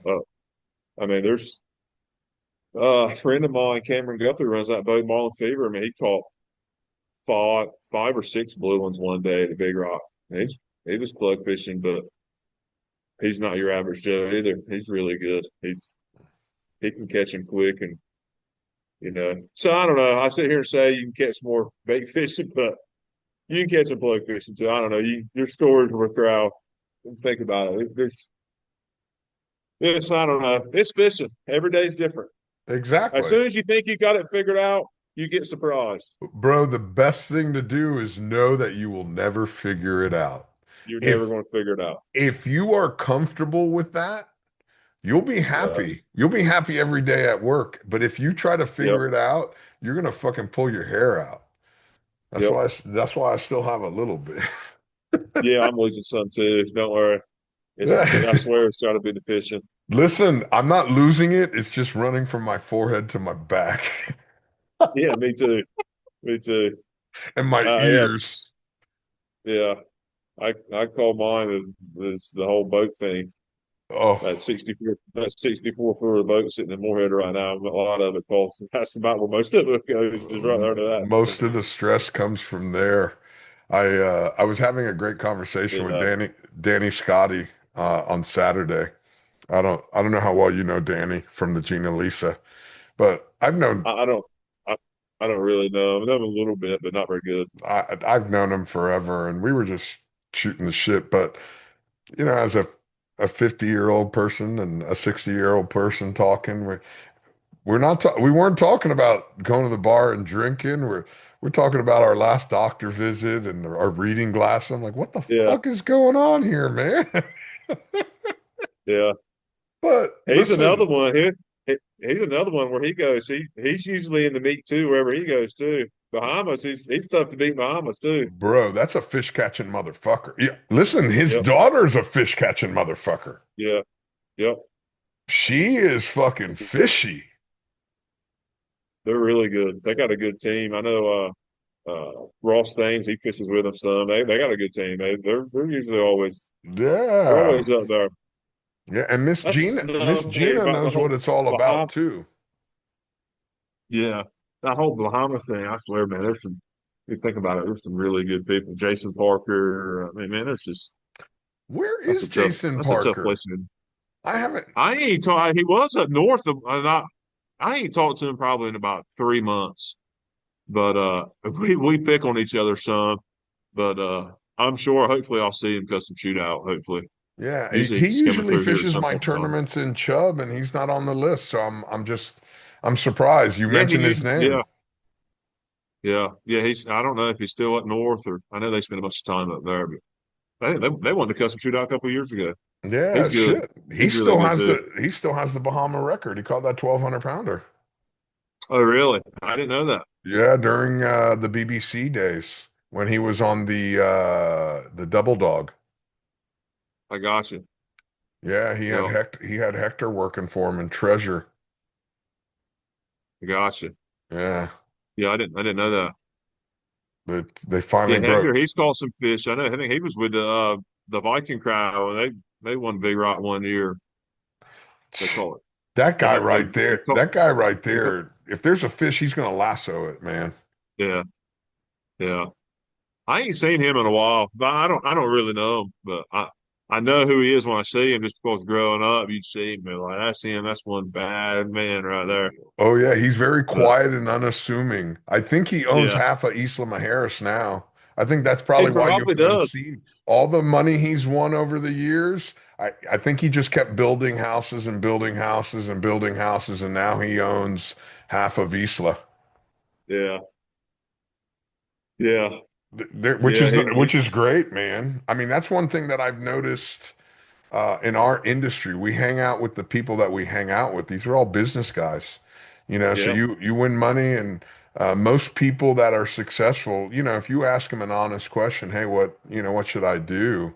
Most of them, yeah, or you're like, hey, I'm thinking of doing this. Don't do that. yeah, Or, hey, man, that's a good idea. Go ahead and keep doing what you're doing. yeah, yeah. So that's the whole point of it's somewhat, where I was really lucky when I went down there, like I said, the deal I start with meeting some of that crowd, Eddie and Neil and Cecil. They never tried to steer me in the wrong place with anything, and that's say people that's done it longer than you played the ropes. They can save you some time and heartache for Oof. sure. Man, let me tell you, I know a lot of guys that have helped me from some heartache. No, Yeah, you don't want to don't go down that road. yeah, Don't. yep. I've been there, done the same thing too. I know, I got some good friends up the beach, and I go when I go up there and do go fishing at Pirates Cove, and shit, I'll ask them. I asked fishing one of them years up there fishing. I asked Barry Sawyer. I said, I don't know what to do tomorrow. Where should I go up tomorrow? He was laying. He weren't fishing. He's like, you need to go to the fence in the northeast corner up there, and you'll go win you some money. And we went up there. And we got a daily, won like $100,000. It was like last day daily or something. And won like 100 grand. I was like, see, that's for knowing the right people and having the right friends that comes back around and pays for herself. He sent you right to the spot. He sent me right up, and I was up there, and we caught some white ones, and then, of course, then we had Starlink then, or no, I don't even know if I haven't had Starlink then, and of course then he was texting me, wanting to know where it was, so some of his buddies up there could get up there to me, which by the time they all got to me, it was kind of over with anyway. But they wanted me $100,000 daily, so but Now, that's the whole thing of listening to the people that's done it a lot longer. That's a lot better than you. You can quickly learn. The learning curve is a lot shorter if you listen instead of talk most of the time. damn straight. Being that you're talking about winning 100 grand and You mentioned a little sneak about it a little earlier on the podcast was your trawler. You reached out to me about a year ago. You were looking at a provincial. I was.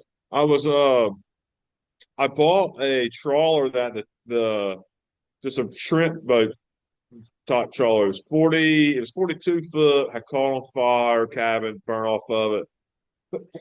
I went and looked at it, measured it. I was like, okay, I got a 30 by 50 shop at home with 16-foot doors. I went and measured this boat and it was just under 16 foot. I was like, this is gonna be perfect. I can get that in my shop. I'll put it in there and in a year I'll have it and I'll start shrimping it. Yeah, 3 years later, and I finally got the damn thing done. And I put it overboard and I've used it the last year and a half or so. And I've come to realize that going from a 37 knot boat to an 8 knot trawler really my patience, I just don't have no patience. And the boat works really good, but I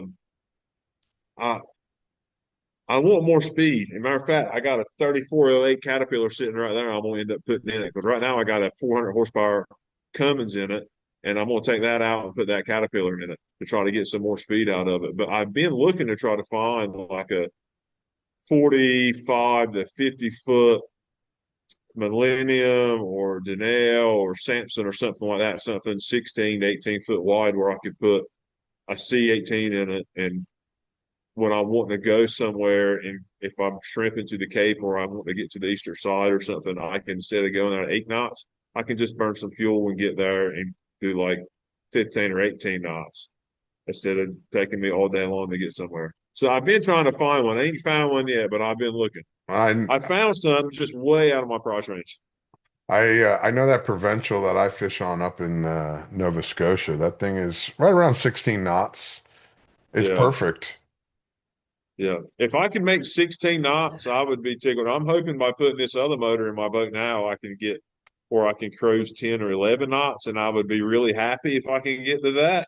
But I don't know if it's going to happen or not. But I got a good deal on the motor, so I said more power's never hurt nobody. So I'll put some more power in it. I ain't gonna have much in it. What's your purpose? You want to become a shrimp fisherman? No, just shrimping in the fall and in the spring a little bit. Summer fun. Yeah. I want to shrimp my dad shrimp. Kind of grow up where I grew up. That's something I've kind of always done.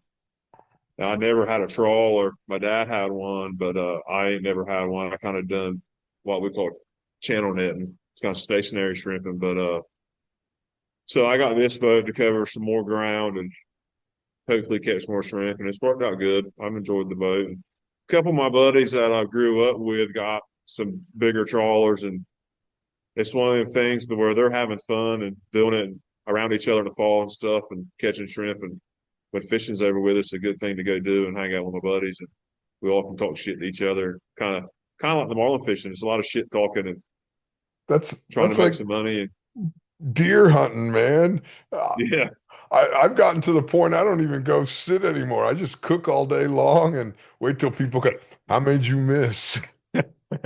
yeah, yeah. I've enjoyed this. I really have. It's been with the whole channel net thing, we've done good and caught a bunch of shrimp doing that. But this year is, kind of on the move. The channel net, you're kind of stationary with this, kind of moving around. It was a good project to work on the boat for a few years. And David, that fishes with me, he helped me quite a bit with it. And he was really young. I think he just turned 23 today, 23 or 24 today. But it was a good. He was from Ocean City, hadn't really worked on a lot of stuff, and it was a good experience for him and learning how to use tools and all that stuff. I've How many enjoyed it. pounds of shrimp you think you get in a normal season? So I don't know what we've got. We had some big days this year, and all they probably do is say that this year was probably one of the best years they'd seen. But we had one day this year. We caught 9,817 pound and two toes Oh, of wow. just straight 10, 15 count greentails shrimp. Yeah. I Damn. got a picture I'll send you when we get done with this. And David's just standing on top of the culling table next to the bag, and the bag's like 2 foot above his head. It's like 3,500 pound of shrimp there You, in the you bag. got to let me know. I'll fly up and I'll buy 50 pounds. You can come and go one day. I'll put you out to work. Fuck, I'll do it. Listen, contrary to what everybody says, I still remember what it's like to work. I'll do it. Yeah, But I it's get it can be fun. I I charge a flat rate 50 pounds. That's fine. That's fine. I have crowd come with me all the time. I tell them you can take shrimp home with you, and I ain't gonna pay you. You take what you want home, and you come just pick shrimp up all day. But some days you catch them. Most of the time, you're not gonna catch a load every day by no means. A lot of days you don't catch nothing, but this year there was some good days for sure. I have I had a guy who was commenting on the podcast, the clips on the Instagram. So um he sent me a message and I realized, oh, we had met whatever 25 years ago. So I go through, I says, are you scalloping now? He goes, well, not right now, but yeah, that's what I do. I says, when does scallop season start? He goes, April 1st, because I saw how much he was charging per pound. And I said, hey, I want to buy 50 pounds. And he goes, man, it's probably going to cost you more to ship it than to buy it. I go, no, no, no, no, no.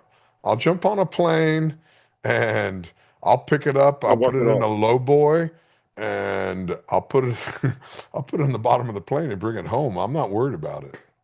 Yeah, That's I have a easy. bunch of crowd do it. I've been trying to get Eddie Wheeler here to come do it, and because he always would stop and get shrimp from me and take home or whatever, and over the years. And I've been trying to talk him to coming up here and going, but I got a bunch of friends that come up and they'll come ride for the day and help pick shrimp up and we'll take some Listen, home with them and take it I to death. I got a buddy of mine. Him and I, we do about, I don't know, 4 or 5 trips a year. They're all either fishing or hunting trips. He's retired Major League Baseball. He's coming down Yeah, at the end of the month, and we're always looking for fun shit like that to do. I bet you I can call him up that would be right now. fun. That would be something fun in October. You just be ready when I tell you to come, just to get on the plane to come. Okay, yeah, let me know. For me, just so you know, if it's in October, it's got to be after Columbus Day because Yeah, that'd be fun. I'm. Usually, I like November, October, November, December is about the best of it.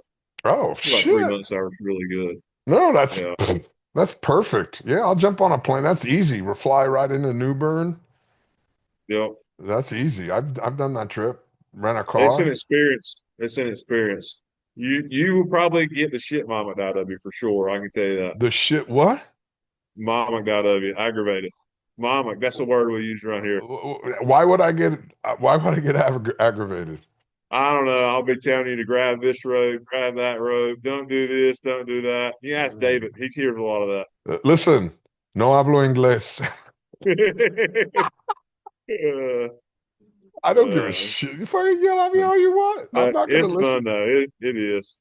I'm gonna We giggle. catch some cool stuff too. You'll catch people's trash that they're aboard, like swimming gear and fishing rods and stuff outside of Beaufort Inlet. It's amazing how much stuff you catch that people Listen, throw overboard. I'll be happy just knocking the dust off my Grundens. I'm happy. I Yeah, love it. I got my fucking deck bosses here and put on my yeah. Grundens and a nice little wool knit hat. And now, do you spend like 3 or 4 days out there, or do you just? No, I come home every day because of the boat. You know, the boat's still overboard. I if I go, I'll try to work it out where I can go that day. But I'm always if I'm going to go for a couple of days, I'll kind of talk to Harris and see, okay, are you planning on going fishing? Anything major, and make sure everything's good with the boat before I go do it, just in case. I don't want to get at 8 knots. If you get 50 miles from here and he calls and wants to go fishing, I'm kind of screwed. So I try to just do the single day thing, just That's listen. like That's fair enough. Yeah, no, yeah, that's yeah, good. I love being able to go and eat a good meal every night, man. yeah. Take a I called Harris uh this fall. And I can't remember. I was the Beaufort, and the crowd of people were catching some shrimp up in the Sound, Pamlico Sound, and coming north part of the Sound. I called Harris. I said, "You plan on fishing the next couple of days?" Like, no. I was like, "Well, I'm thinking about going shrimping and taking David with me and going up the north part of the Sound. I'm gonna be a little ways away. I just want to make sure nothing's going to come up." He's like, "No, do whatever." So we went anyway. Well, I went to go come home. I ended up coming home 2 days later. I punched it in. I was 70 something miles. I was almost a longshore, and it took me like 12 hours to get home. That's when I decided I've got to find me a different boat that can cover some ground, or I need to get some horsepower to put in that damn thing so I can get somewhere. Because I didn't Oh, think I ever, that was the longest boat ride it's ever been. that's fucking awesome, dude. Yeah. So, That's awesome. you know, so I found No, out those type trips ain't the best in the world for me. I need to be no, doing 1 day trips. And now no. I got a little girl that's 16 months old, so I don't really Whoa, want to be you're new going daddy? awesome. Yeah. Yep. Congratulations, man. Got Is- married in 23. Uh, we'd been dating about 10 or 12 years, and then we had a girl in 24. Wow. I know what to get you for your birthdays from now on. Shotguns. Do I? Why? Because when the little boys start hanging around the house, you want to make sure you're polishing your Oh, shotguns, yeah, dude. yeah, yeah. No. I mean, you first for saying that. Yeah, I know. She's a mess. She's so funny. I took her clamming last week. I'll send you a couple of them pictures. I took her like a little decoy sled and put her in it, and I quickly realized when I got out of the boat that she was not going to sit in it. And I ended up having to get in there with her. And David went with me, and he just pulled us around. And I sat in there with a clam rake and would rake the clams to me, and then give them to her. She would take them out the rake and throw them in the basket we were dragging behind us. It was so funny, but Oh my God, she that's great. that's one project I've been working on this week. Just trying to make her a clam rake. Oh, See if I can teach her how to use it, maybe. I have a 13-month-old goddaughter. So, Yeah, yeah, tickle pink. Between her and her brother, he just texted me this morning. Uncle Fly, will you go to the zoo with me? Sent me a video. He's 4. I'm like, damn, I'm a sucker. yeah. I'm such a sucker. Of I course, know.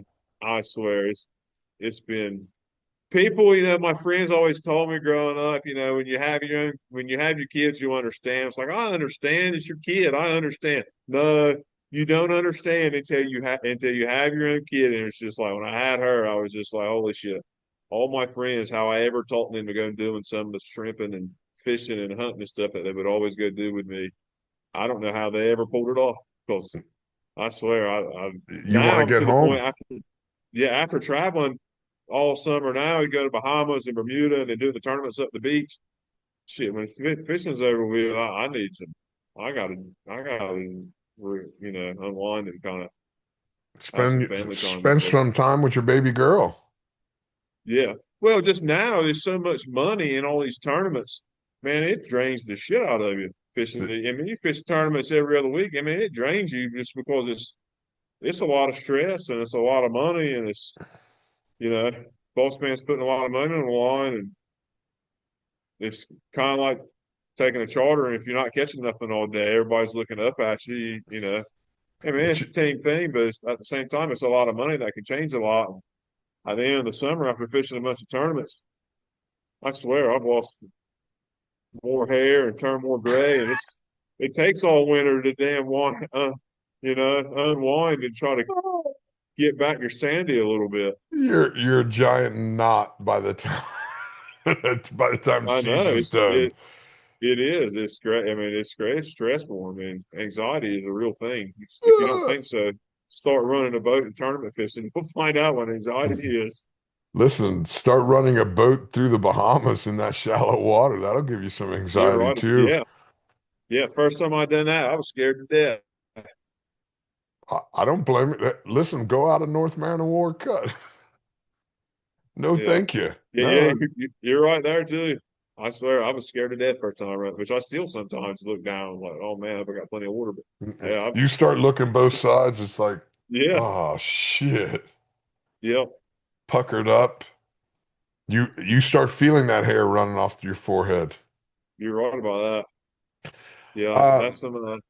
That'll worry Before you for sure. before we wrap up, I want to give a little bit of time. I know we talked about you being on the board of directors for the Big Rock, and at some point I'd like to get the new tournament director of the Big Rock on here. I'd really like to talk to her. I've never met her yet. I knew Crystal really Yeah, well, yeah. but Madison, she's yeah, awesome. I've never met Madison.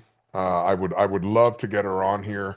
But I would like for you to talk a little bit because The Big Rock is actually a charity.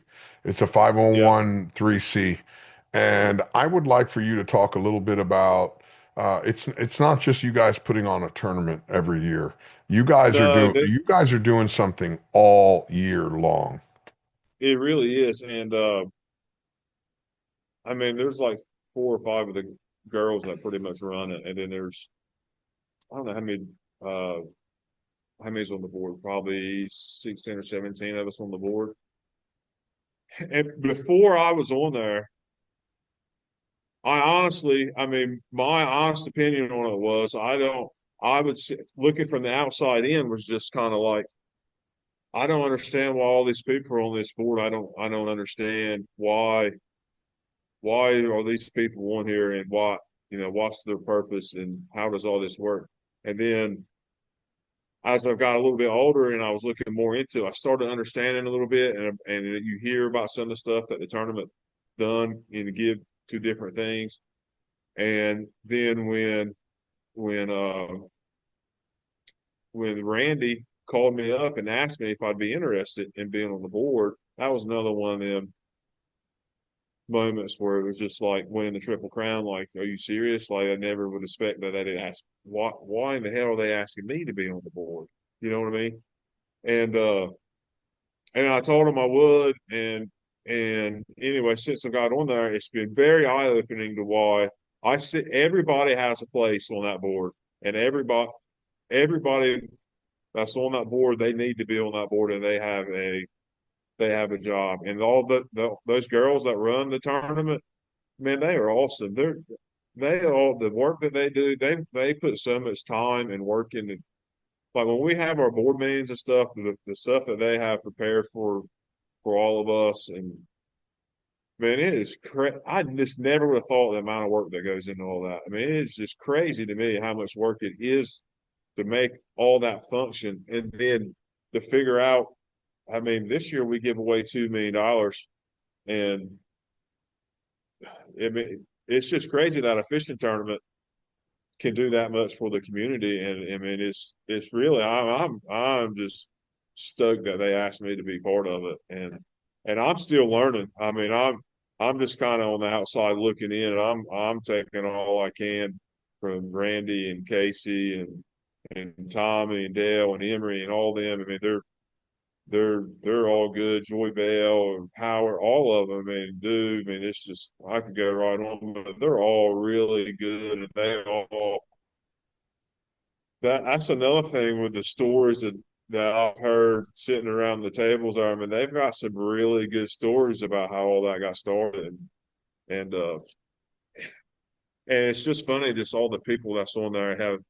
It's kind of like they all were meant for it, and how they ever got chose to be there, and how it all worked out, and kind of all the stars aligned. It's kind of crazy because I don't know, it's a lot of money they give away. It does a lot of good for town of Moorhead and in Carter County, and schools and everything. Yeah, and listen, for people that haven't been to Moorhead, Moorhead, it has that small town feel to it. It's a Yep, very awesome small town. Everybody knows everybody, um, yep, until the tournament starts. And when that tournament yeah. Until starts, the tournament man, starts. let me tell Yeah, you, it's like Mardi Gras, dude. It's like New Orleans and Mardi Gras. It's like yep, whack. You get 2,000 people at the weigh scale, man. yep. It I is mean, yeah, and amazing. that's on a bad day. 2,000 people. I mean, backing in there the way of fish. I think I've backed in there. I think I've weighed three. How many fish have I weighed? I think I've weighed four fish in the Big Rock, three on this boat. Maybe five fish in the Big Rock. Oh, let me think here. One, either two or three fish on If you have to take off your shoes, I or fourth understand. land. And oh no, no, I'm fine.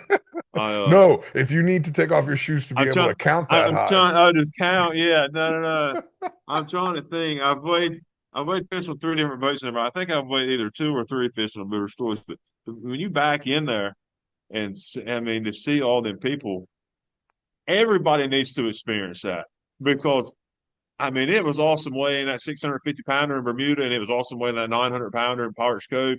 But when you coming down that waterfront and you can hear the people hollering at you, and you're several hundred, coming by jacks, and you hear all the people hollering, you see, I mean, literally just the thousands of people standing there at the waist. And it's like, man, I hope I don't back in one of these damn pylons when I spin this boat around coming in here. I mean, it is crazy. I mean, is that is probably the coolest thing that I've ever done is back the boat in the way station with the fish on deck with all the people there. That's about the to me that's about the coolest thing you're going to do fishing. It's Yeah, I've it done some cool stuff, but and you got your family, which me being from here, my grandma, my wife, all my family's here. Half of Harper's Island shows up. I mean, it is just a cool experience that I really hope everybody gets to experience because it is really cool. I got the opportunity to back into there one time. And it Yeah, wasn't even during the Big Rock. It was during the ladies tournament. yeah.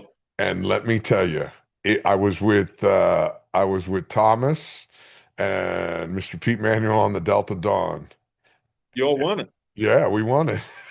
Yeah, We I we remember yeah, we won that. the That tournament was that another. year. That was another one of the most shit moments for me. Where it was just like, man, I wish I could win that one. I mean, that is so cool. When y'all won that, I was so happy for Thomas. And Thomas is another one of them ones fishing down there in the DR. He was down there the first year I went down there, and I learned a load from him. He taught me a load about fishing down there. But when y'all won that, I was like, man, that is so crazy. Thomas has won that. I was like, I would We love to win had that. the And I ended up greatest winning. time, man. Yeah, you had I think you had Joy Bell and all those women on We there. did. Yeah, We yeah. had See, the Joy whole group. Bell. Yeah, Joy and her husband Bobby, they were real good friends with my mother, and uh, you had Mike Thompson, Connie Thompson, Mike Thompson's wife was on there.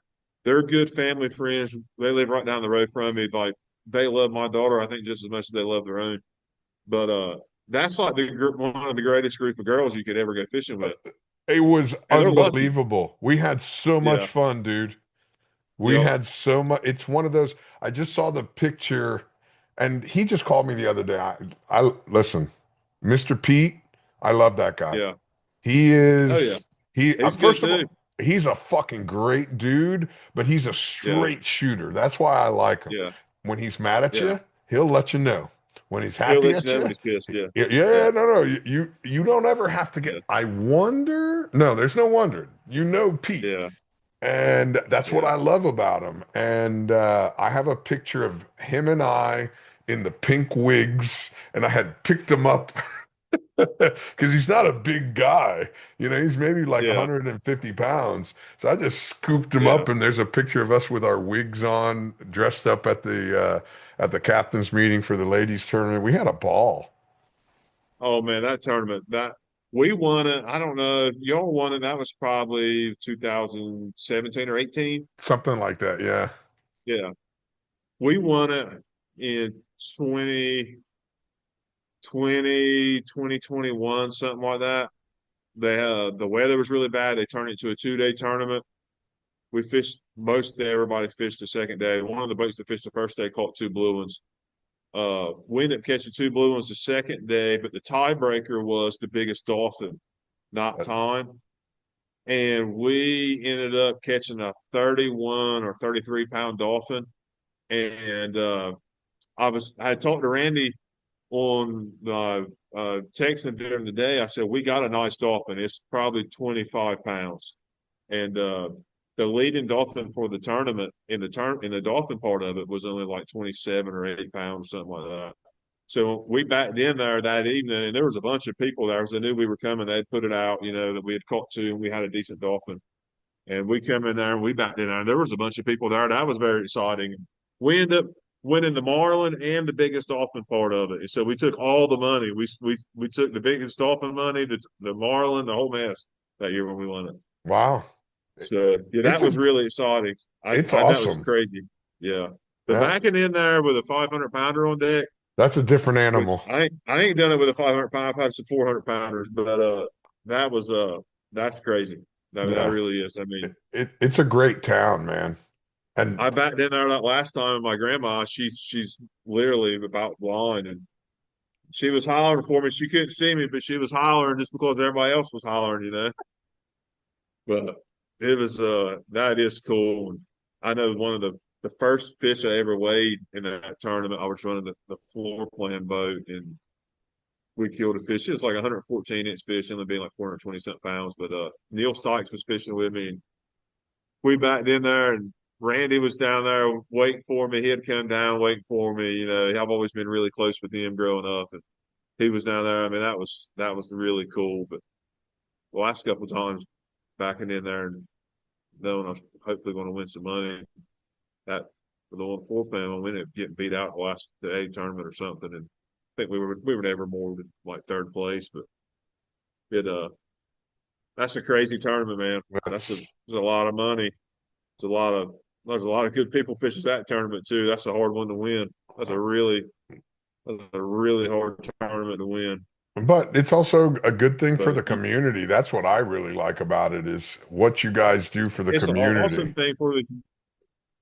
It is, and well, not to get away from that, like this year in the tournament, the money from the uh $20,000 category this year has rolled over from last year. I mean, that one category is probably going to be worth $3 or $4 million, just that one category. Well, But it's funny I because we've been talking about doing that with the Big Blue Challenge in the World Cup. yeah, And once you guys did it in the Big Rock, I talked to the owners. I go, listen, if you really want to do it, now's the time to do it because the Big Rock just set the precedent. People are used to it. yeah, So, yeah. Well, uh, look, like that year that we won that category. I mean, we won 1.8 million, but we had the third place fish.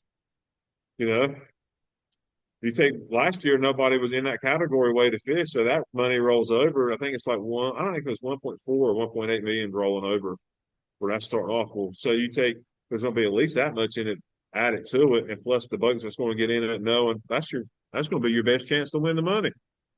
I mean, you take and win that and the tournament, you're talking about a $6 or $7 million payday maybe this year in that tournament. you're And talking, then not to mention all the money that's going to bring in for the charities that we'll be able to give away in the community again, next fall.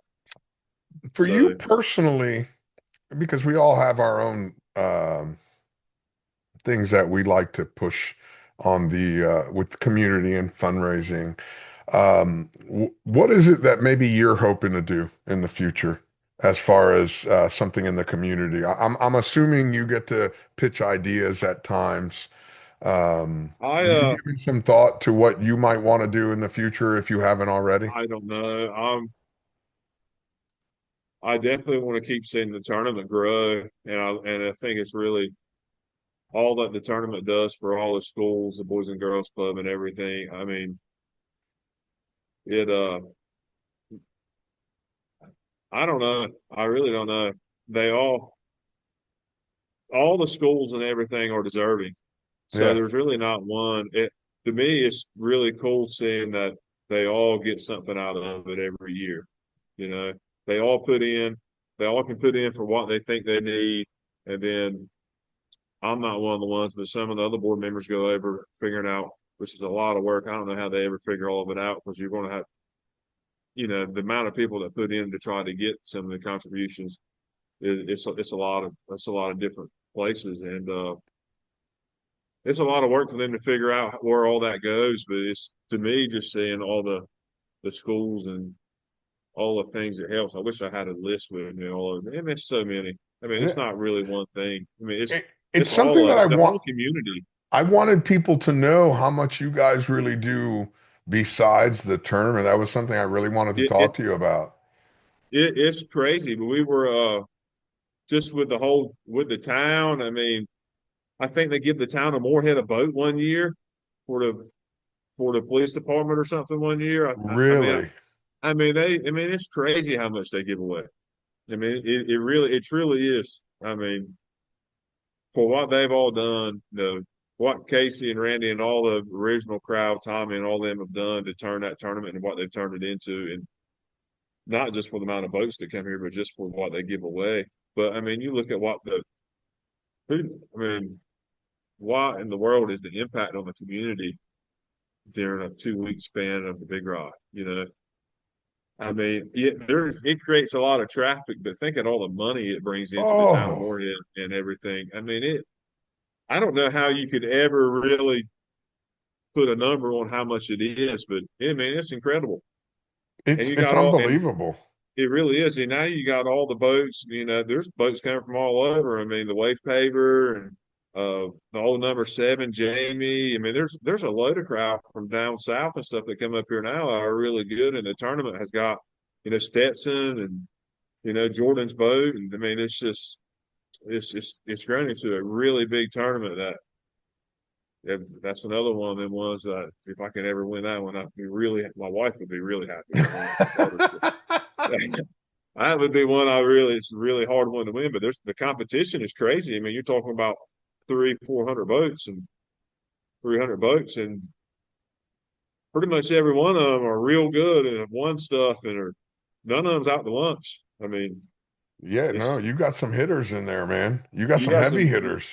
some heavy hitters and it's that's a tough one, but no, it really is crazy how much one tournament can do for the whole community. It really is. But man, it's not only that. Then now they got the kids tournament and what they're doing the KWLA and the Big Rock and the kids tournament. It's kind of like the Triple Crown, what we're calling it now, and with the kids and all that. And July that tournament. I mean, that's man, the fishing that they've had in that the last few years has been crazy.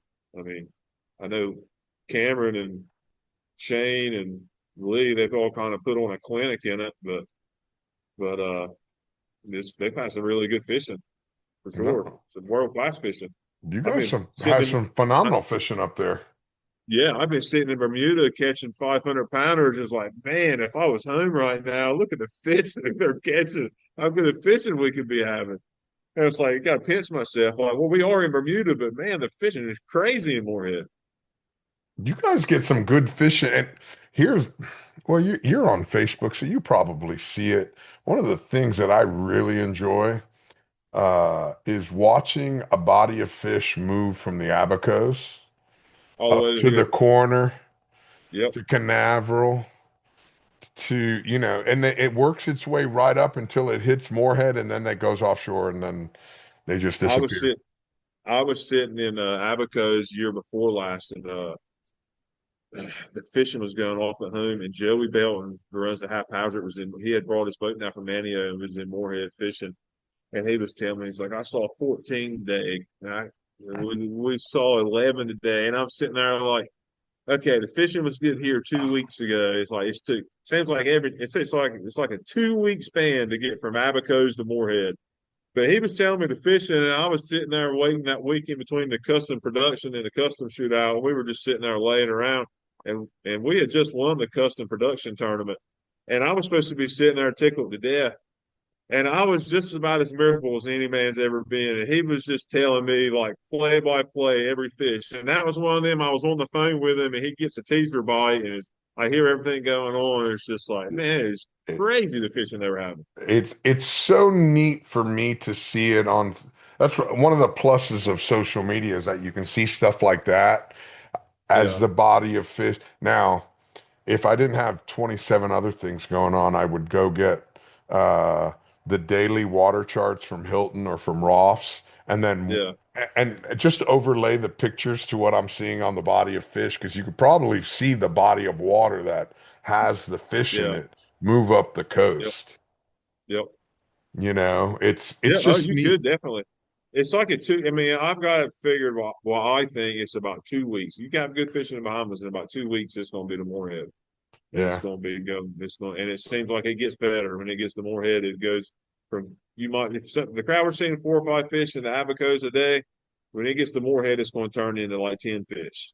I mean, it's just crazy how good the fishing has been here at Moorhead. I mean, and you can tell it's got really good because of the amount of boats that's here now in the summertime and leading up to the tournament season.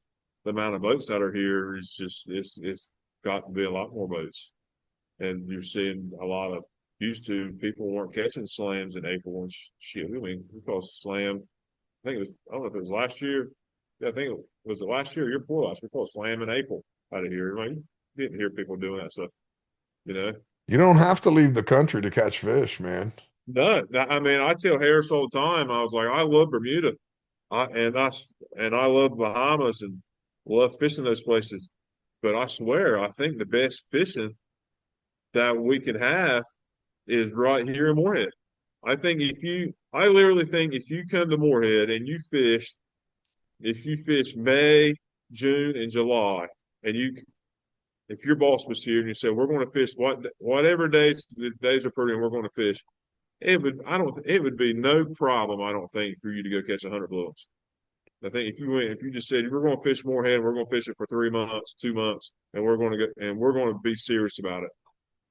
I think it would be crazy to fish here. You mean look at what Steven and Shane and Lee and Puerto Rican and the fish that they catch, and they're fishing pretty good. I mean, they're catching a pile of fish.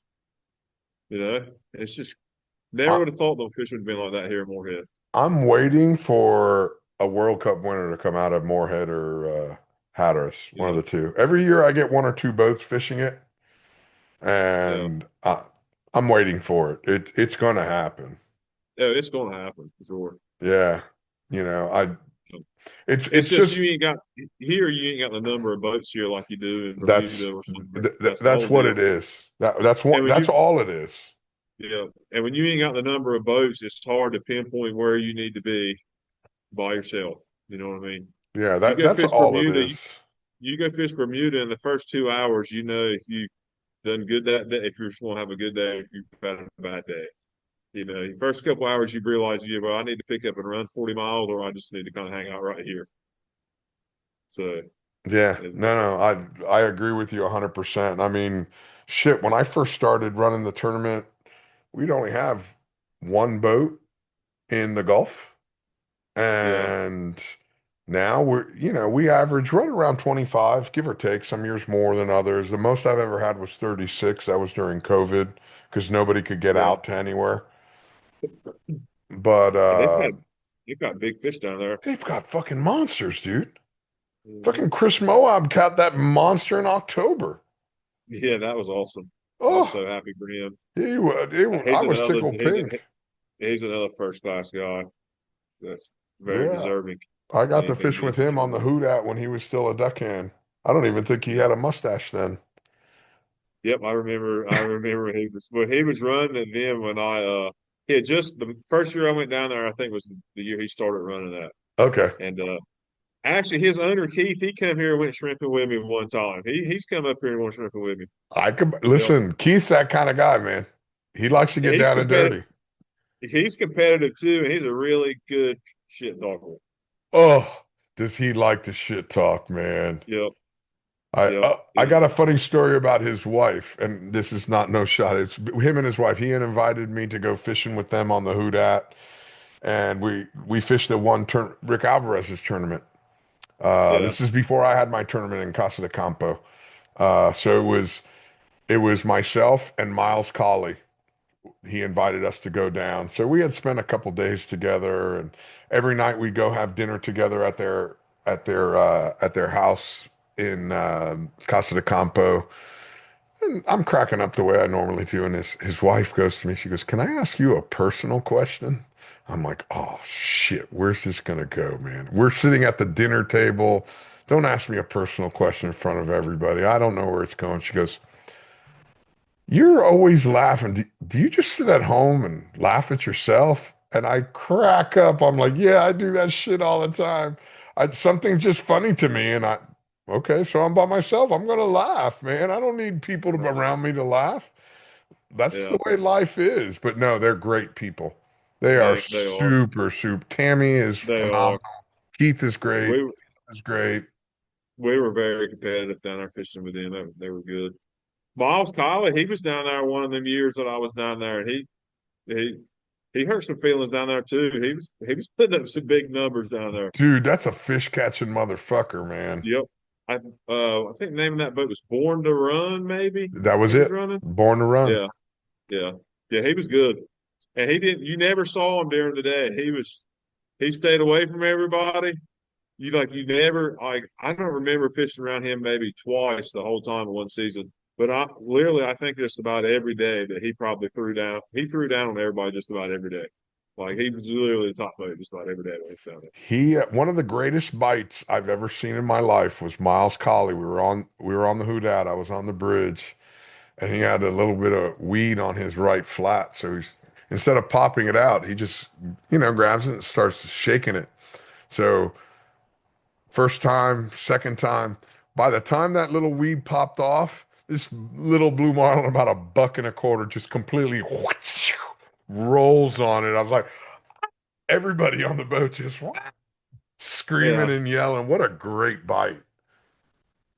What a yeah, you can great see some bite. pretty. You can see some good bites down there for sure.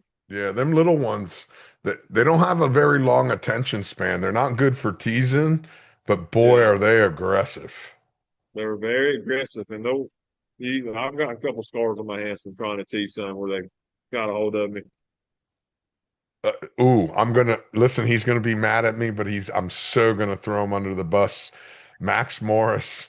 I was up on the bridge with Max Morris, and I was just on the bridge to call out fish, to help him call out fish. And next thing you know, he's like, right bridge, he's on the right bridge. And I'm like, fuck, I was looking at that right bridge. I never saw anything. And then he's like, okay, he's fading back on the right cockpit. And I'm looking, I go, hey, Max, you sure you're looking at a fish and not that brown palm frond that just floated by us? He goes, never mind. I saw that palm Uh, frond coming down the side of the boat. And next thing you know, by the time I got to the bridge teaser, he called it out. And I'm like, fuck, I'm looking right at that bridge teaser. I didn't see nothing on that right bridge. Son of a bitch. I just talked to him this weekend. Just briefly talked to him. He sent me a picture. Remember when all that shit was going down in Puerto Vallarta with El Macho, the cartel yeah, guy?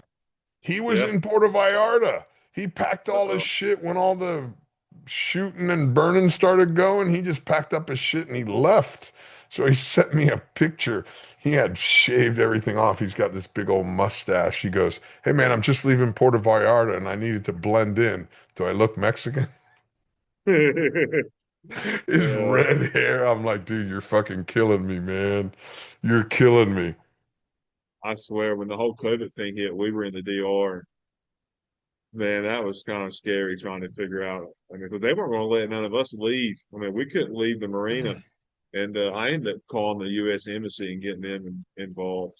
And they made a phone call, and they the guards come down there and told us and said you can leave when you want. And we scheduled it up. And ended up having there's a bunch of us trying to leave, and the weather looked bad. And I told I think it was Ed Thompson I was talking to, and I told him, I said, I'm leaving shit on the weather. I'm on leave here to go to Somalia and get the hell away and try to get home. Because the whole damn world was shutting down. And it was me and it was a Scarborough boat ended up running back with me. I can't remember the name of the boat. The, But the Lily was down there too, weren't they? I think so, yeah. This was what was the name of this boat? It was a Scarborough boat. It's dark, like a metallic dark blue. They won the tournament down there that year. It was your tournament. They Yeah. won the tournament. Listen, I was the last flight out of Dominican Republic. I had five people on my team that had seats on that plane, and I was arguing. I say arguing. Me and Peter were arguing because there were so many empty seats on the plane about who was going to get upgraded. And before you know it, last flight, people were scrambling to get off that Oh island. yeah. Well, we left. I mean that I called the embassy. They were ended up calling there to get us where we could leave. And I was like, I'm leaving the next morning. Shit on the weather, we're leaving. Well, me and the other boat left. Went to Samana, got fuel the next day. We left from there and went to Turks and Caicos, and they got ahead of me and said, "I'll just run." They ran us across the bank, and we came into Turks that night at like 10 o'clock. Well, we got there, the damn wall was waiting for us. They didn't know. They thought we were drug boats or something. And the Turks was closing down that night at 12 o'clock and weren't going to let nobody else in. We had to get there then. But we got there that night. They didn't want to give us fuel. We ended up talking into giving us fuel the next morning. We couldn't get off the boats. We left there. We got like 60 miles to Flying Fish. And that crowd that was running with me, they blew an engine. And I went ahead and ran on the Flying Fish. Same thing there. They said Bahamas is closed. We can't sell fuel or anything. And I was like, my ass is getting to Florida tomorrow. You're going to give me some fuel just one way or the other. I'm getting some fuel before I leave here. They said, well, we technically shouldn't let you leave. I said, you need to call whoever you're going to call. I'm getting fuel and I'm leaving here. And I got a buddy that's coming that's got a blown up engine. He needs some fuel as well. And we're leaving tomorrow morning. And anyway, when he got in there, he decided just to leave his boat there. And it was slick cam that next day. I mean, just as pretty as you could ever imagine. And he got off his boat, got on the boat with me, and I left and went to Florida. And I'll never forget it when I came off the Bahamas bank that afternoon to come off the bank to head to Florida. It was late that evening, and all the cruise ships were anchored out there. And it Oh, was like wow. 15 of them because they couldn't go to the States. And they were all anchored off the bank out there. And I'll never forget when I saw Florida. I was like, I'm telling you, I just was about as happy as any man's ever been. And we went to Sailfish, got some fuel. Couldn't get off the boat there either. Got fuel, and I ended up getting home in a couple of days. And holy mackerel, that there was nerve wracking trying to That get all that was figured out. that was But a some of the weird other crowd time. that they didn't get home for a couple of weeks because of the weather. And I think Eddie might end up leaving his boat down there and didn't get his boat away from there for like 6 months or something like that. I mean, it was crazy. So it was crazy time for sure. Not going to forget that I deal. don't ever want to go back to that. I No, I don't. don't either. No, that was scary. But Is there anything you think we missed that you'd like to add? oh, And you're I'm always sure welcome there's back. something. You're always I'm welcome sure back. there's something. No, I don't know. Okay. Not I know of. I'm sure there's all. I can sit here and tell stories all day. No, But listen, I appreciate you taking the time out. I wanted you to tell the stories. yeah, I want some of the young kids to know uh you put a couple I am. years. Yeah, I am one of the young kids. I swear, I love talking to some of the crowd hearing the stories. Though I swear, Listen, you start go there and talk. And Joey's got good stories, I got and to get Bull and all Joey that. on here. Listen, if any of them charter guys, they're in Moorhead, if they want to talk, if they're good I'll tell them. talkers, tell them and give them my number or just put us together in a group chat. I will. I want people to know what we do. That's my goal. I just Yeah, want people to know yeah. what There's we some do. crowd that's got way better stories and way older stories than me. That's got Yeah, they're really just good. older stories. Listen, you Yeah, caught a fucking 911 pounder on a lure that was hooked in its fourth gill rake, dude. Come on. You I know can't that get was much luck. better than that. I know that was luck for sure. That was fucking It really great. was. Well, That was awesome. hold up right here. Let me say goodbye to everybody. I want to say thank you to you. Thank you for joining us. Thank Everybody, you. keep an eye on Captain Brett because he always has something good going on. If he's fishing a tournament, chances are he's going to go up to the corner somewhere and win a daily. Uh, Or watch out for him with his shrimp trawler. He might be the new Bubba Gump. yeah, all these people, these big boats, slow down for these trawlers. There you go. All right, everybody. Thank you so much for listening to us, and we will catch you guys later.